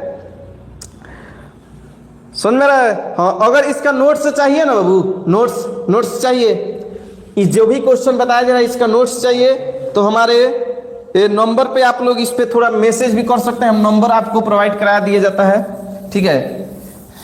ये कहाँ है जी सर, 99 34 है 29 54 62, यह जो नंबर आपको दिखाई दे रहा है, ठीक है। हाँ इस नंबर पे आपको नोट्स मिल जाएगा, इसका जो भी साइंस हो साइंस का पूरा नोट्स मिल जाएगा, ठीक है। मैथ का पूरा नोट्स मिल जाएगा, SST का पूरा नोट्स मिल जाएगा, संस्कृत का पूरा नोट्स मिल जाएगा, उर्दू का पूरा नोट्स मिल जाएगा, साइंस का पूरा नोट्स मिल जाएगा, हिंदी का पूरा नोट्स मिल जाएगा। जो भी सब्जेक्ट है ऑल सब्जेक्ट पढ़ाया जाता है, ठीक है। हमारे यहाँ जो जमुना बाजार बथुआ बाजार में जो हमारा कोचिंग है, बथुआ बाजार में मेरा कोचिंग है, और यहाँ पे संस्कृत लेकर उर्दू लेकर हिंदी से, साइंस से, SST से, मैथ से, अगर इंग्लिश का बात करें वो भी पढ़ाया जाता है। ऑल सब्जेक्ट का पढ़ाई होता है हमारे यहाँ कोचिंग में। तो अगर आपके यहाँ का बच्चे अगल बगल के अगर हैं, बथुआ बाजार इस फुलवरिया ब्लॉक में जितने भी बच्चे हैं, सभी बच्चों से मेरा हाथ जोड़ के निवेदन है कि हमारे यहाँ कोचिंग में आइए और अलग अलग टीचर और अनुभवी शिक्षक के द्वारा अलग अलग सब्जेक्ट को पढ़ाई होता है यहाँ पे, और पढ़िए और पूरा अच्छे मन से पूरा दिल से पढ़िए। आप 500 में 500 लाने का हमारा टारगेट है, समझ में आ रहे नू? तो जब 100% का टारगेट लेकर हम चले हैं तो समझ जाइए कि 100% का टारगेट लेकर चले हैं तो हमारा कम से कम 90% से तो पक्का आएगा, तो आएगा, काहे नहीं आएगा, एकदम आएगा। हम आपको इस बार रिजल्ट पक्का देंगे 90% से ऊपर। जितने भी बच्चे हमारे पास पढ़ते हैं सबका नंबर 90% से ऊपर आएगा, तो आएगा, 100% गारंटी के साथ कह रहे हैं। हमारे यहाँ जो है उर्दू से लेकर संस्कृत से लेकर हिंदी से लेकर मैथ साइंस एसएसटी सब पढ़ाया जाता है, वो भी अलग अलग टीचर के द्वारा। अभी तो हम केवल भौकाल अभी उगिल रहे हैं, अभी बहुत टीचर लोग हैं, ठीक है। आप ऑफलाइन क्लास में आकर देखिए, समझ में रहे नु? चलिए, बहुत जल्द ही सभी शिक्षकगण यहाँ पर आएंगे, यूट्यूब के माध्यम से आपको पढ़ाएंगे, ठीक है। हाँ, थोड़ा समय का दिक्कत चल रहा है, समझ में रहे? सभी बच्चे 8 बजे जुट जाएंगे, ठीक है। 8 बज गए का, 8 बज गए है ना, ठीक है। अभी इसके बाद साइंस ऐसे का जी इतिहास पढ़ाई होगा, ठीक है। हाँ, यानी एसएसटी में जो इतिहास है उसका फर्स्ट लेसन का पूरा ऑब्जेक्टिव क्वेश्चन आपको क्या कराया जाएगा, क्लियर कराया जाएगा। तो सभी बच्चे जुड़े रहेंगे। अभी 10-15 मिनट के बाद इतिहास का क्लास स्टार्ट होगा, समझ में आ रहे नु? चलिए हम लोग आगे बढ़ते हैं। तो याद रखिएगा 200 अभाज्य संख्याओं का HCF हमेशा 1 होगा। क्या होगा जी? 1 होगा, यानी option number B is the correct answer होगा। बोलिए समझ में आ रहा है? समझ में आ रहा है तो पूरा क्लास को आप लोग शेयर कर दीजिए। क्या कर दीजिए? क्लास को शेयर कर दीजिए, ठीक है, ठीक है। पीडीएफ चाहिए तो आप लोग इस नंबर पे जो अभी हम लिखे थे उस पे आप लोग मैसेज कर सकते हैं 99 34 29 54 62। इस पे आप लोग क्या कर सकते हैं जी? मैसेज कर सकते हैं 99 34 29 54 62, ठीक है। इस पे आप लोग मैसेज कीजिएगा तो आपको पूरा नोट्स मिल जाएगा। अगर आप फुलवरिया प्रखंड से हैं तो हमारे यहाँ बथुआ बाजार जो है, बथुआ बाजार, या आपके यहाँ का कोई बच्चा है बथुआ बाजार, आप लोग भेज सकते हैं। यहाँ पर हमारा कोचिंग का नाम है सन लाइफ स्मार्ट क्लासेस, सन लाइफ स्मार्ट क्लासेस के नाम से यहाँ पे कोचिंग चलता है, समझ में आ रहा है? सन लाइफ स्मार्ट क्लासेस के नाम से यहाँ पे कोचिंग चलता है और हमारे यहाँ बच्चे पढ़ते हैं, ठीक है। और अलग अलग सब्जेक्ट को अलग अलग अनुभवी शिक्षकों द्वारा पढ़ाया जाता है, चाहे उर्दू हो, संस्कृत हो, हिंदी हो, सबका पढ़ाई होता है। सबका टाइमिंग बांट दिया गया है, सबका दिन बांट दिया गया है। चलिए हम लोग आगे बढ़ते हैं अगले सवाल पे, यानी क्वेश्चन नंबर हम लोग अब 15 पे चलेंगे। क्वेश्चन नंबर 15 कह रहा है, देखिए क्वेश्चन नंबर 15 कह रहा है, ठीक है। यहाँ पर पहला सवाल है, इसीलिए यहाँ पर अधिकतर बेसिक चीजें बताया जा रहा है, ताकि बेसिक क्लियर हो जाएगा ना तो आपको कोई आगे चल के दिक्कत ना होगा, ठीक है। चलिए यहाँ पर देखिए सवाल दिया गया है 15 और 20 का HCF बताना है। 15 और 20 का HCF बताना है। ए होगा, बी होगा, सी होगा कि डी होगा? देखिए कुछ ना होगा, आप 15 और 20 का सबसे बड़ा संख्या बताइए जो इस दोनों को काट देगा। सबसे बड़ा संख्या बताइए तो जो इन दोनों को काट देगा। कहिएगा हे सर 5 से तो यो कट जाएगा, 5 से 5 थे 15 यो कट जाएगा, अब 5 चौका 20 यो कट जाएगा। यानी देखा जाए तो सबसे बड़ा क्या होगा जी? 5 होगा। क्या होगा? 5, यानी option number A is the correct answer होगा। 15 और 20 का HCF निकालिएगा तो क्या होगा बाबू? 5 होगा। हमेशा क्या आएगा? 5 आएगा। कैसे जी? आप HCF तो निकाले भी हैं, जब इस तरह आप निकालिएगा, जब निकालिएगा तो 15 को 15 घटेगा तो क्या होगा? 5 होगा। 15 5 आए जी 15 किससे कटा? 5 से कटा, 5 से कटा, option number A is the correct answer. मुझे समझ में आ गया? ये तो हम लोग सर 3-4 क्लास से पढ़ते आ रहे हैं HCF निकालना। देखिए तो कितना आसान है, ठीक है। तो ये जो चीज है यहाँ पर कुछ हल्का क्वेश्चन दिया गया है, वो केवल बेसिक कंप्लीट करने के लिए दिया गया है। ऐसा क्वेश्चन एग्जाम में ना पूछता है, थोड़ा इससे भारी पूछता है, समझ में गया? चलिए देखिए यहाँ पर वही क्वेश्चन 15 और 20 का एलसीएम पूछा है जी। क्या पूछा है जी? यहाँ पर एलसीएम पूछा है, तो एलसीएम बताइए तो 15 और 20 का एलसीएम क्या होगा? एलसीएम सबसे छोटी से छोटी संख्या बताइए। सबसे छोटी से छोटी संख्या बताइए जो संख्या 15 से भी विभाजित हो जाए और 20 से भी विभाजित हो जाए। बताइए कौन सबसे छोटी संख्या होगा जो 15 से भी कट जाएगा और 20 से भी कट जाएगा। बताइए तो इसमें कौन होगा। ठीक है, चलिए बताइए 15 और 20 का एलसीएम क्या होगा। बताइए। और जानकारी के लिए ना कोनो ऐप डाउनलोड ना करें, जानकारी के लिए soul live classes YouTube channel को सब्सक्राइब करें और यहाँ पर आए पूरा डाउट अपना क्लियर करें। ठीक है, ये सब ऐप डाउनलोड ना किया जाता है। ठीक है, वहाँ पे कुछ ना मिलता है। वहाँ पे आपको कहेगा कि बाबू 1 रुपया से जुड़िए, 1 रुपया से जुड़ा लेगा, फिर से कहेगा बाबू 49 रुपया से जुड़िए, 49 रुपया जुड़ा, फिर से कहेगा बाबू अब आप पर ही गए हैं, अब 99 रुपया दीजिए, फिर से कहेगा रहने दीजिए रहने दीजिए, अब आप 149 रुपया दीजिए। यही करते करते 199 तक ले आएगा और 199 के लिए आने के बाद आपको भिखारी बना देगा और आप मालूम चलेगा कि सब चीज सीख गए हैं। तो ये सब ऐप पे ना जाया जाता है। समझ में आ रहा है। हाँ, पहले हम बता दे रहे हैं। हाँ, कोई भी ऐप जो प्रचार कर रहा है उस पे ना जाए।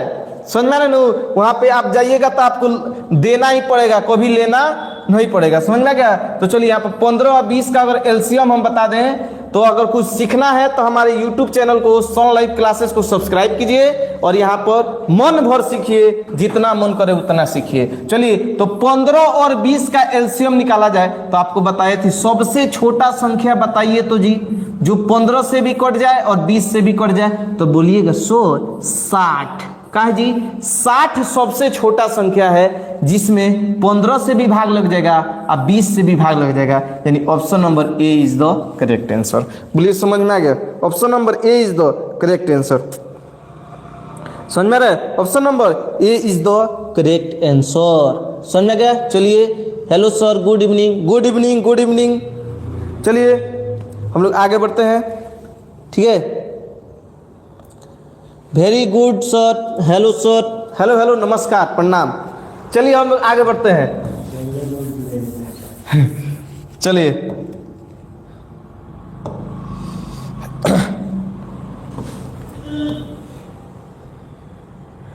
कल रास्ते में गम मिल गया था, लग के गले में रो दिया, जो सिर्फ मेरा था, सिर्फ मेरा, मैंने उसे क्यों खो दिया। जय हिंद दोस्तों। इस गाने के साथ बहुत इमोशनल चीजें जुड़ा हुआ है जो आप लोग को नहीं बता सकते हैं। चलिए इस बोर्ड पे बताएंगे इस सवाल को। ठीक है, कह रहा है 17 एक है, अभाज्य संख्या है कि सम संख्या है कि संयुक्त संख्या है कि भिन्न है। यहां पर ये आसान क्वेश्चन है कि 17 एक है, लेकिन इसके ऑप्शन को दिया गया है। ये ऑप्शन हमें बताना है आपको कि आप अभाज्य संख्या जानते हैं कि नहीं, सम संख्या जानते हैं कि नहीं, संयुक्त संख्या जानते हैं कि नहीं, भिन्न संख्या जानते हैं कि नहीं। केवल ये क्वेश्चन पे मत जाइए कि क्वेश्चन बड़ी हल्का है। हम क्वेश्चन पे ना जाएंगे, हम ऑप्शन पे जाएंगे, कैसे कि हमें ऑप्शन समझाना है आपको। समझ में गया। चलिए हम आगे बढ़ते हैं। यहाँ पे देखिए 17 कह रहा है यह अभाज्य संख्या है। 17 किससे किससे कट जाएगा जी। 17 का कितना अपवर्तक हो सकता है। तो 17 का हमेशा 2 अपवर्तक होगा, या तो ये 1 से कटेगा या तो ये 17 से कटेगा। तो सर अगर बोला जाए तो 17 आपका अभाज्य संख्या है, क्योंकि अभाज्य संख्या का अपवर्तक हमेशा 2 ही होकवे करता है। एक तो वो खुद होता है और एक होता है, या तो वो 1 से कटेगा और नहीं तो वो खुद से कटेगा। उसी को हम लोग अभाज्य संख्या बोलते हैं, यानी option number A is the correct answer इसका होगा। लेकिन और सब भी ऑप्शन पे भी हम लोग चर्चा कर ले जी। और सब ऑप्शन क्या दिया है इसमें देखिए। बी सम संख्या वैसा संख्या जो 2 से का हो जाए, पूर्णतः विभाजित हो जाए। 2 से जो पूर्णतः विभाजित हो जाएगा उसी को हम लोग सम संख्या कहते हैं। 2 का पहाड़ा याद है, 2 4 6 8 10 12 14 16 20, एक यहाँ 2 के पहाड़ा समझा गई। तो एक कहल जाला सम संख्या। क्या कहल जाला जी। सम संख्या। संयुक्त संख्या किसे कहते हैं बताइए। संयुक्त संख्या किसे कहते हैं। संयुक्त संख्या को भाज्य संख्या भी बोलते हैं। क्या बोलते हैं जी। भाज्य संख्या भी बोलते हैं। ठीक है, कंपोजिट नंबर भी बोलते हैं। कंपोजिट नंबर भी बोलते हैं, ठीक है। इसके बाद से बात करें, ठीक है, तो संयुक्त संख्या, भाज्य संख्या, कंपोजिट संख्या, आइए इसको शायद और एक नाम से जाना जाता है, ठीक है, अब याद नहीं आ रहा, बाद में बता देंगे, ठीक है। तो बताइए तो संयुक्त संख्या किसे कहते हैं? संयुक्त संख्या वैसा संख्या जिसका दो से अधिक अपवर्तक हो, दो तो होकबे करे और दो से अधिक भी अपवर्तक हो, ठीक है। अपवर्तक यानी जिसका दो से अधिक गुणनखंड हो, समझ में गया? जैसे हम आपको बता दें कि यहां पर अगर लिख दें हम 4, तो 4 किससे किससे कटेगा जी? ये तो 1 से कटबे करेगा, 2 से कटबे करेगा, लेकिन 4 से भी कटेगा। यानी इसका देखा जाए तो इसका 3 गो का है जी अपवर्तक है। अगर बोल दे 6, बताइए तो जी 6 किससे किससे कटेगा? तो 6 आपका 1 से तो कटबे करेगा, 2 से कटबे करेगा, 3 से कटबे करेगा और 6 से भी कटेगा जी। यानी इसका 4 गो अपवर्तक हो गया। इसी तरह बोल दे 10 जी, 10, अब बताइए 10 1 से तो कटबे करेगा, 2 से कटेगा, 5 से कटेगा, 10 से कटेगा। यानी इस तरह देखा गया तो इसका जो अपवर्तक है 2 से अधिक है, और जब 2 से अधिक अपवर्तक है तो उसी को बोला जाता है जी संयुक्त संख्या। क्या बोला जाता है? संयुक्त संख्या बोला जाता है। अभाज्य जिसका 2 ही अपवर्तक हो, सम यानी जो 2 से विभाजित हो, संयुक्त जिसका 2 से अधिक अपवर्तक हो। सब दुइये दुइये है, बस आपको याद रखना है कि कब का बोलना है, समझ में गया? चलिए यहां पर देखिए, भिन्न वह संख्या जो p बटा q के रूप में हो, वह संख्या जो p बटा q के रूप में हो वो भिन्न हो गया या परमेय भी हो गया। परमेय संख्या कोई भिन्न कहते हैं, भिन्न संख्या कोई परमेय कहते हैं। चलिए समझ में आ गया? चलिए हम लोग आगे बढ़ते हैं। यानी 17 का है जी आपका अभाज्य संख्या है, यानी option number A is the correct answer होगा। बोलिए समझ में आ रहा है? समझ में आ रहा है तो यस भेजिए, समझ में आ रहा है तो यस भेजिए। सर जी एक गाना गाइए। मुस्कुराने की वजह तुम हो,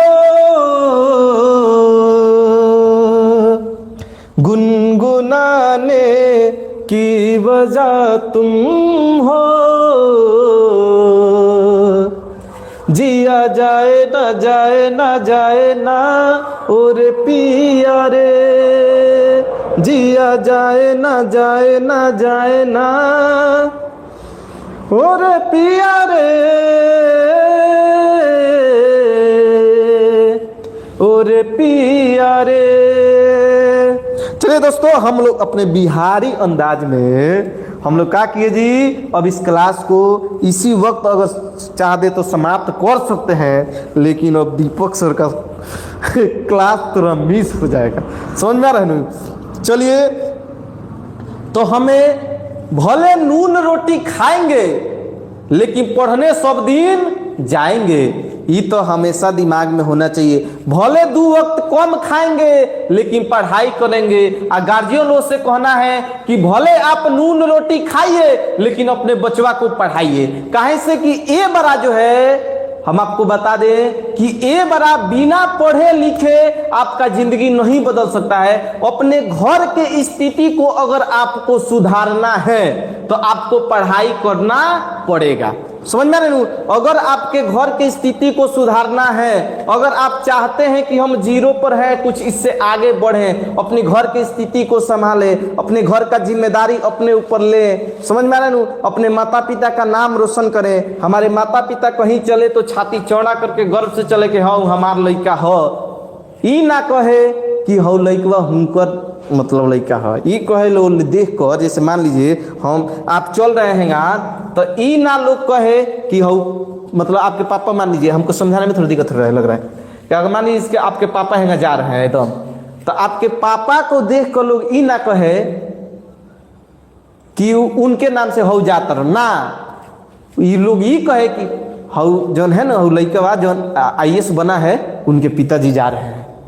आपके पिताजी के नाम से ना बोला जाए, आपके नाम से आपके पिताजी को बुलाया जाए। इतना मेहनत कीजिए और उस वक्त तक पढ़ाई कीजिए जब तक आपके मन में कुछ डाउट उत्पन्न ना हो, समझ रहे हैं? हाँ, तो हमें हमेशा मेहनत करना है और पढ़ाई उस लेवल का करना है। मान लीजिए आप पढ़ने बैठ गए, आप खूब पढ़ रहे हैं, खूब सवाल बन रहा है, एकदम बन रहा है, आप फिर से आप छोड़ दिए ना।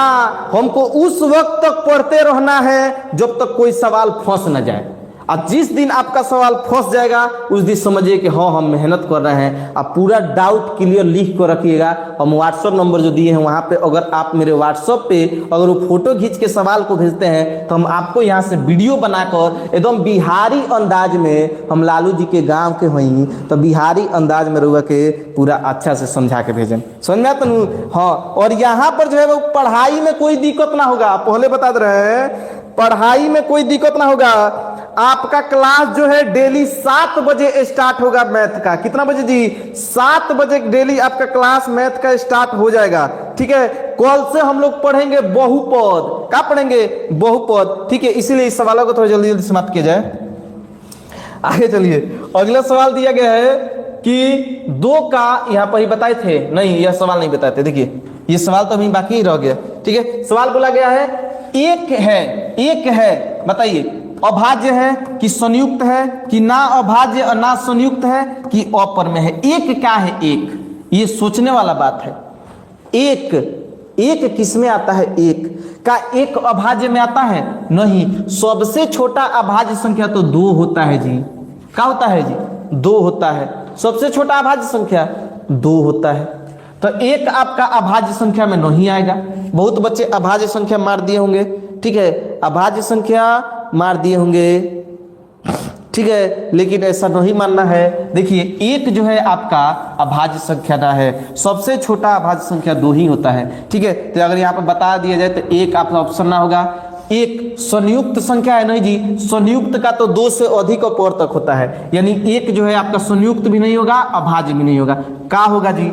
ना अभाज्य होगा और ना संयुक्त होगा। ठीक है, ना अभाज्य होगा ना संयुक्त होगा, यानी यह जो है option number C is the correct answer होगा। आपका अपरमेय नहीं होगा, क्योंकि एक के नीचे एक ये p बटा q के रूप में है, तो ये आपका परमेय होगा। एक का होगा जी? परमेय होगा। ठीक है, और ना ही आपका अभाज्य होगा ना ही संयुक्त होगा। एक जो है आपका प्राकृत संख्या होगा। क्या होगा जी? एक प्राकृत संख्या होगा, एक जो है पूर्ण संख्या होगा। ठीक है, एक जो है आपका विषम संख्या होगा। एक क्या होगा जी? विषम संख्या होगा। समझ में गया? तो एक जो है प्राकृत संख्या हो सकता है। ठीक है, एक जो है पूर्ण संख्या हो सकता है, एक जो है विषम संख्या हो सकता है, एक जो है आपका परमेय संख्या हो सकता है, लेकिन एक अभाज्य संख्या कतई नहीं होगा, एक संयुक्त संख्या कतई नहीं होगा, एक अपरमेय संख्या कतई नहीं होगा।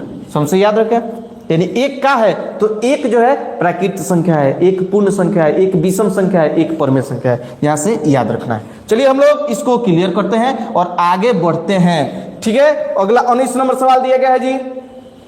19 नंबर सवाल दिया गया है 2 का वर्गमूल है। 2 का जो वर्गमूल निकलेगा आपको परमेय निकलेगा कि अपरमेय निकलेगा कि पूर्णांक निकलेगा कि प्राकृत निकलेगा? बताइए। 2 जो है 2 का अगर वर्गमूल निकाले हैं तो क्या बताइए? 2 का वर्गमूल निकलता है? नहीं निकलता है। जिसका वर्गमूल नहीं निकलता है वो आपका क्या होगा जी? अपरमेय होगा। क्या होगा? अपरमेय होगा, यानी option number B is the correct answer होगा। बोलिए समझ में आ गया? ऑप्शन नंबर क्या होगा? Option number B is the correct answer होगा। बोलिए समझ में आ रहा है कि नहीं? समझ में आ गया? जिसका वर्गमूल नहीं निकलेगा वो क्या होगा? जिसका वर्गमूल नहीं निकलेगा वो अपरमेय होगा। ठीक है, ऑप्शन नंबर, अब आगे बढ़ेंगे यानी इस सवाल पे। ठीक है, लेट हो रहा है क्योंकि अभी इतिहास का ऑब्जेक्टिव भी पढ़ना है आप लोग को। ठीक है, तो यहीं से जुड़े रहिए। समझ में आ रहा है? अभी 10 मिनट के बाद आपका इतिहास का क्लास स्टार्ट होगा।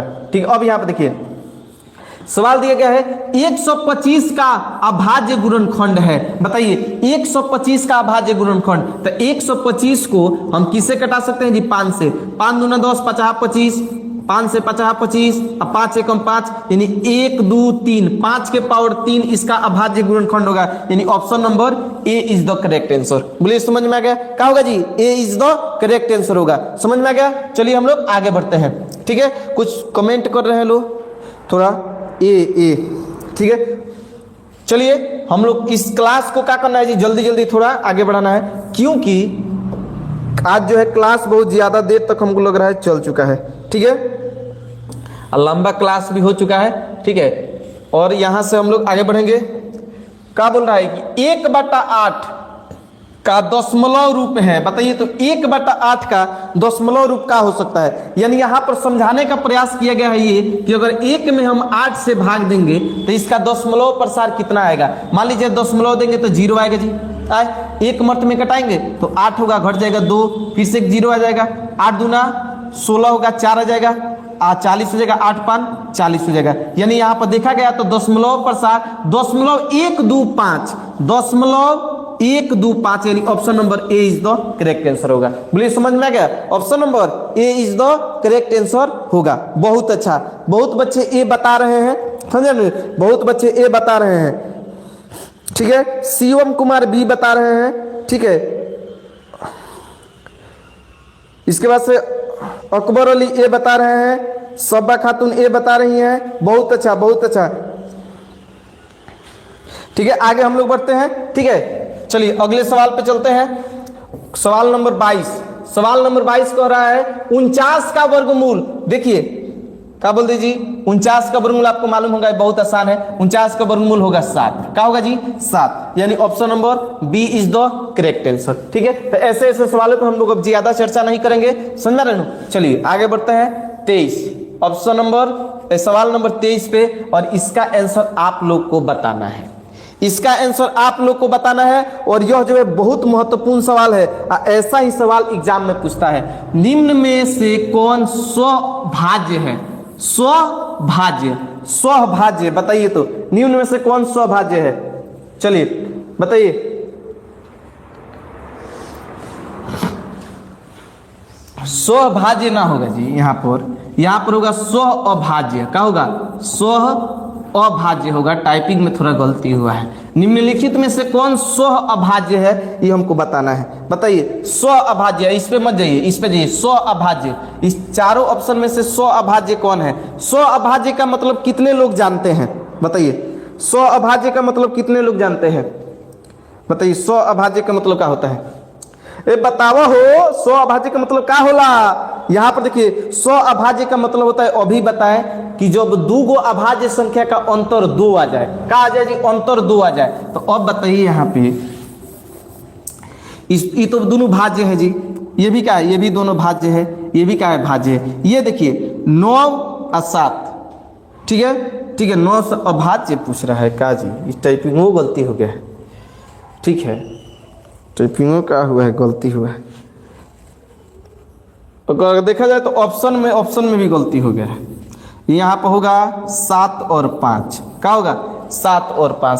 स्व अभाज्य का मतलब होता है जिसका अंतर क्या हो जाए जी 2 हो जाए, यानी 7 में से 5 घटाएंगे तो क्या आएगा 2 आएगा, और दोनों अभाज्य है। यानी स्व अभाज्य का मतलब होता है जिसका अंतर क्या हो जाए, 2 गो अभाज्य संख्या बताइए जिसका अंतर 2 आ जाए, यानी ऑप्शन नंबर सी होगा, यानी 2 और 5 होगा, क्या होगा 2 और 5 होगा।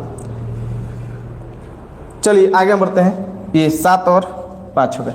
चलिए यह देखिए, यह जो सवाल है बहुत महत्वपूर्ण सवाल है, इसके पहले वाला थोड़ा दिक्कत हो गया था। कह रहा है कि 2 और 4 का HCF बताना है, 2 और 4 का HCF, सबसे बड़ी संख्या बताइए तो जो इन दोनों को काट देगा, तो 2 और 4 का HCF क्या होगा जी 2 दूना 4 कट गया, यानी 2n होगा। Option number A is the correct answer. ऐसा सवाल दे दिया गया है, यहाँ पे टाइपिंग हो गया थोड़ा नीचे हल्का हल्का सवाल, ठीक है। अब चलते हैं, यह जो है एग्जाम में पूछा गया सवाल है। आपको हम बता दें कि 2018 से लेकर अभी तक 2026 तक यह क्वेश्चन पूछा गया है। यह जो क्वेश्चन है 2018 से लेकर 2026 तक पूछा गया है। प्रत्येक पेपर को आप उठाकर देख लीजिए, यह सवाल पक्का पूछा गया हो तो पूछा गया है, ठीक है। कह रहा है HCF 12 और LCM 180 हो तो संख्याओं का गुणनफल क्या होगा। दोनों संख्या का गुणा क्या होगा बताइए। 2 गो संख्या है, 2 गो संख्या है जिसका आपको यहाँ पर दे दिया है HCF आपका दे दिया है 12 और LCM दे दिया है आपका 180। आप पूछ रहा है दोनों संख्याओं का गुणनफल क्या होगा, तो हमें दोनों संख्या तो मालूम नहीं है जी, दोनों संख्या क्या है मालूम नहीं है। तो आपको याद होना चाहिए, आपको सूत्र याद होना चाहिए कि HCF गुणे LCM बराबर होता है दोनों संख्याओं का गुणनफल। दोनों संख्याओं का गुणनफल क्या होता है जी, दोनों संख्याओं का गुणनफल। यानी इस तरह देखा जाए तो LCM और HCF दोनों को अगर गुणा कर दिया जाए, इस दोनों को 12 और 180 को गुणा कर दिया जाए तो हमारा गुणनफल प्राप्त हो जाएगा। समझ में आ रहा है? यानी इस तरह से देखा जाए तो 0 12 बटे 96 के 6 हासिल 9 और 12 एकम 12 और 12 9 121 यानी 2160 होगा इन दोनों का गुणनफल। यानी कुछ नहीं करना था, इस दोनों को गुणा कर देना था, आपका आंसर आ जाएगा 2160। Option number A is the correct answer. Option number A is the correct answer. बहुत बच्चे ए बताए हैं, ठीक है, बहुत बच्चे ए बताए हैं, बहुत अच्छा सुने, बहुत बच्चे ए बताए हैं, ठीक है। चलिए हम लोग आगे बढ़ते हैं क्वेश्चन नंबर 26 पे। क्वेश्चन नंबर 26 हमारा दिया है यहाँ पर। हाँ, इस पे हम थोड़ा चर्चा शुरू में भी किए थे और अभी भी कर दे रहे हैं। देखिए कह रहा है 0.333 किस प्रकार की संख्या है? परमेय है, अपरमेय है, पूर्णांक है, प्राकृतिक है। यह जो आपको बताए थे कि 0.3333 डैश डैश डैश डैश लिख रहा है तो ये आपका आवर्ती है, यानी 0.3 के ऊपर रैकरिंग दे सकते हैं, और जब रैकरिंग दे सकते हैं तो ये आपका क्या है जी? आवर्ती है, दशमलव आवर्ती है, और दशमलव आवर्ती को हमेशा परमेय संख्या कहा जाता है। क्या कहा जाता है? परमेय संख्या। यानी यहाँ पर ऑप्शन में देखा जाए तो option number A is the correct answer होगा। Option number A is the correct answer होगा, यानी यह क्या होगा? परमेय संख्या होगा। क्या होगा? बहुत बच्चे बी बताए हैं, बी गलत होगा। देखिए बाबू, यह एक ही संख्या बार बार रिपीट कर रहा है ना, तो ये आपका परमेय होगा। क्या होगा? परमेय होगा, ठीक है, अपरमेय नहीं होगा। समझा रहे? ये क्या होगा जी? आपका परमेय होगा। समझा गया? चलिए हम लोग आगे बढ़ते हैं। अगला सवाल दिया गया है 27 नंबर। 27 नंबर सवाल पे थोड़ा हम जोर देते हैं क्योंकि यह हमेशा एग्जाम में पूछा जाता है। यहां से जो मेन क्वेश्चन है अंत में दिया गया है। समझा रहे नु? अंत में दिया गया है। देखिए चलिए, दिया गया है यूक्लिड विभाजन एल्गोरिथम किससे संबंधित है? निम्नलिखित में से बताना है। यूक्लिड विभाजन जो एल्गोरिथम है किससे संबंधित है? तो आपको पहले ही बताए थे कि मान लीजिए 5 से हम 12 में भाग देते हैं, तब 5 दूना 10, शेष आ गया 2। इसको बोला गया ए, इसको बोला गया बी, इसको बोला गया क्यू, इसको बोला गया आर। यानी अब भाग देने पर क्या हो रहा है? यूक्लिड विभाजन बन रहा है। यानी ए बराबर बी क्यू प्लस आर किस पे बन रहा है जी? भाग देने पर बढ़ रहा है। यानी ना ही जोड़ होगा, ना ही घटाव होगा, ना ही गुणा होगा। क्या होगा जी? ये भाग होगा। क्या होगा? भाग होगा। और ये भाग पर क्या है जी? संबंधित है। यूक्लिड विभाजन एल्गोरिथम किस पे संबंधित है जी? भाग पे संबंधित है। किस पे संबंधित है? भाग पे संबंधित है। बोलिए समझ में आ रहा है? समझ में आ रहा है तो यस लिख कर भेजिए ना, यस लिख कर भेजिए। हम आपका कमेंटवा यहाँ पे पढ़ नहीं रहे हैं जी। देखिए हम आपका कमेंटवा यहाँ पे क्या कर रहे हैं जी? इसमें इस लैपटॉपवा में आपका कमेंटवा हम क्या कर रहे हैं? पढ़ रहे हैं। बोलिए समझ में गया? यहीं पे हम सबका कमेंट यहाँ पर पढ़ रहे हैं। समझ में गया? हाँ, चलिए हम लोग आगे बढ़ते हैं। यस सर, बहुत अच्छा। चलिए हम लोग आगे बढ़ते हैं, ठीक है। अब हम बढ़ते हैं 28 पे। किस पे जी? 28 नंबर क्वेश्चन देखिए, बहुत ही महत्वपूर्ण सवाल है। अंतिम में पूरा महत्वपूर्ण सवाल लिखा गया है। कह रहा है यदि P एक अभाज्य संख्या है तो उसके गुणनफल होंगे। बताइए, P एक अभाज्य संख्या है तो 1 और P, या केवल P होगा, केवल 1 होगा, या इनमें से कोई नहीं होगा? बताइए, P एक अभाज्य संख्या है तो इसके गुणनफल होंगे। बताइए तो ऑप्शन नंबर ए या बी अभाज्य संख्या है तो केवल P आंसर होगा या केवल 1 आंसर होगा? ठीक है, सॉरी यहां पर जो गुणनखंड पूछा है, कहा जी, ओ सॉरी क्वेश्चन पूछा है, बोल रहा है कि P अगर आपका अभाज्य संख्या है तो इसका गुणनखंड बताना है जी। अभाज्य संख्या का गुणनफल क्या होगा जी? बताइए तो अभाज्य संख्या का, जिससे अभी मान लीजिए 7 लिख दीजिए तो 7 का गुणनखंड क्या होगा? या तो 1 होगा या तो 7 होगा, है ना जी। यानी मान लीजिए इसी तरह P का हमें गुणनखंड निकालना है तो P का या तो 1 होगा या तो P होगा। 1 भी हो सकता है, P भी हो सकता है, दोनों भी होगा। ठीक है, यानी केवल 1 और P होगा या केवल P होगा या केवल 1 होगा, इनमें से कोई नहीं, A होगा। क्या होगा? ऑप्शन नंबर ए, 1 और P दोनों होगा, 1 और P दोनों होगा। ठीक है, अगर कोई अभाज्य संख्या है तो उसका गुणनखंड 1 होगा, नहीं तो वो स्वयं होगा। समझ में आ रहा है ना? जैसे मान लीजिए यहां पर हम दे दे 19 का गुणनखंड क्या हो सकता है जी? 19 किससे किससे कट सकता है? तो 1 से कट सकता है और नहीं तो वो स्वयं से कट सकता है, 19 से कट सकता है। इसी तरह बोल दे कि बताइए m जो है m आपका अपरमेय संख्या है तो सॉरी हाँ अभाज्य संख्या है। m जो का है अभाज्य संख्या है तो इसका अभाज्य गुणनखंड का होगा। बताइए तो इसका गुणनखंड का होगा, कमेंट बॉक्स में बताइए। अब इसका आंसर आप लोग दीजिए, बताइए। अगर m आपका अभाज्य है, क्या है जी, अभाज्य है, m अभाज्य है तो इसका गुणनखंड का होगा, गुणनखंड। बताइए गुणनखंड का होगा, अभाज्य संख्या है तो इसका गुणनखंड का होगा, ऑप्शन में बताइए। ठीक है, m अगर कोई अभाज्य संख्या है तो इसका गुणनखंड 1 होगा m होगा, क्या होगा, 1 और m होगा। चलिए हम लोग चलते हैं क्वेश्चन नंबर नेक्स्ट।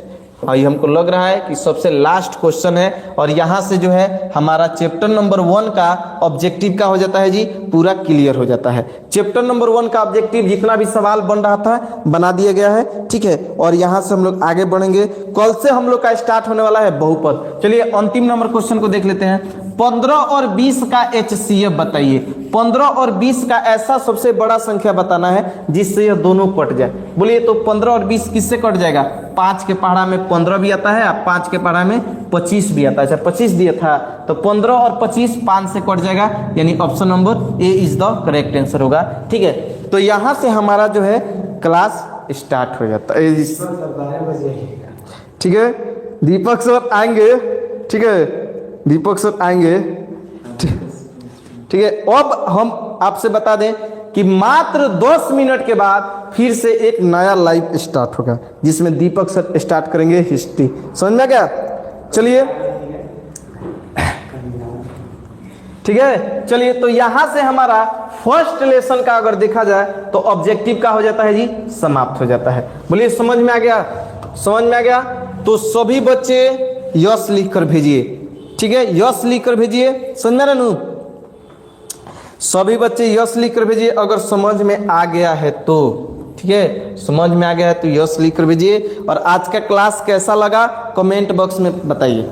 आज का क्लास आपको कैसा लगा है कमेंट बॉक्स में बताइए, तो थोड़ा हम देखें आप हमसे खुश हैं कि नहीं, पहले ये बताइए। अगर आप हमसे खुश हैं तभी ना हम कल आएंगे जी।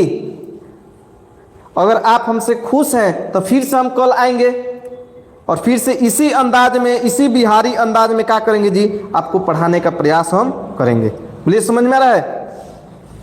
चलिए ठीक है, इसी के साथ हम आपसे विदा लेते हैं। फिर से हम कल मिलेंगे 7 बजे, एकदम 7 बजे शाम को आप लोग तैयार रहिएगा। कल बहुपद स्टार्ट होगा। क्या याद स्टार्ट होगा जी? बहुपद स्टार्ट होगा। दीपक सर आप कब आएंगे? दीपक सर अभी आएंगे। ठीक है, समझ में आ रहा है ना?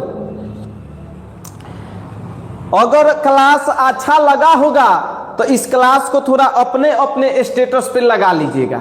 समझ में आ रहा है ना? हाँ चलिए, इतना विनती आपसे है। और हम क्या करते हैं, अब इस पगड़िया को यहाँ पे रखते हैं और जब यहाँ पे पगड़िया रखते हैं तो हम एक सिंगर क्या कहलाते हैं जी? अब हमारा जो है पढ़ाई लिखा से कोई नाता नहीं है, हम अब एक जो है व्यास बन गए हैं। व्यास यानी गायकार।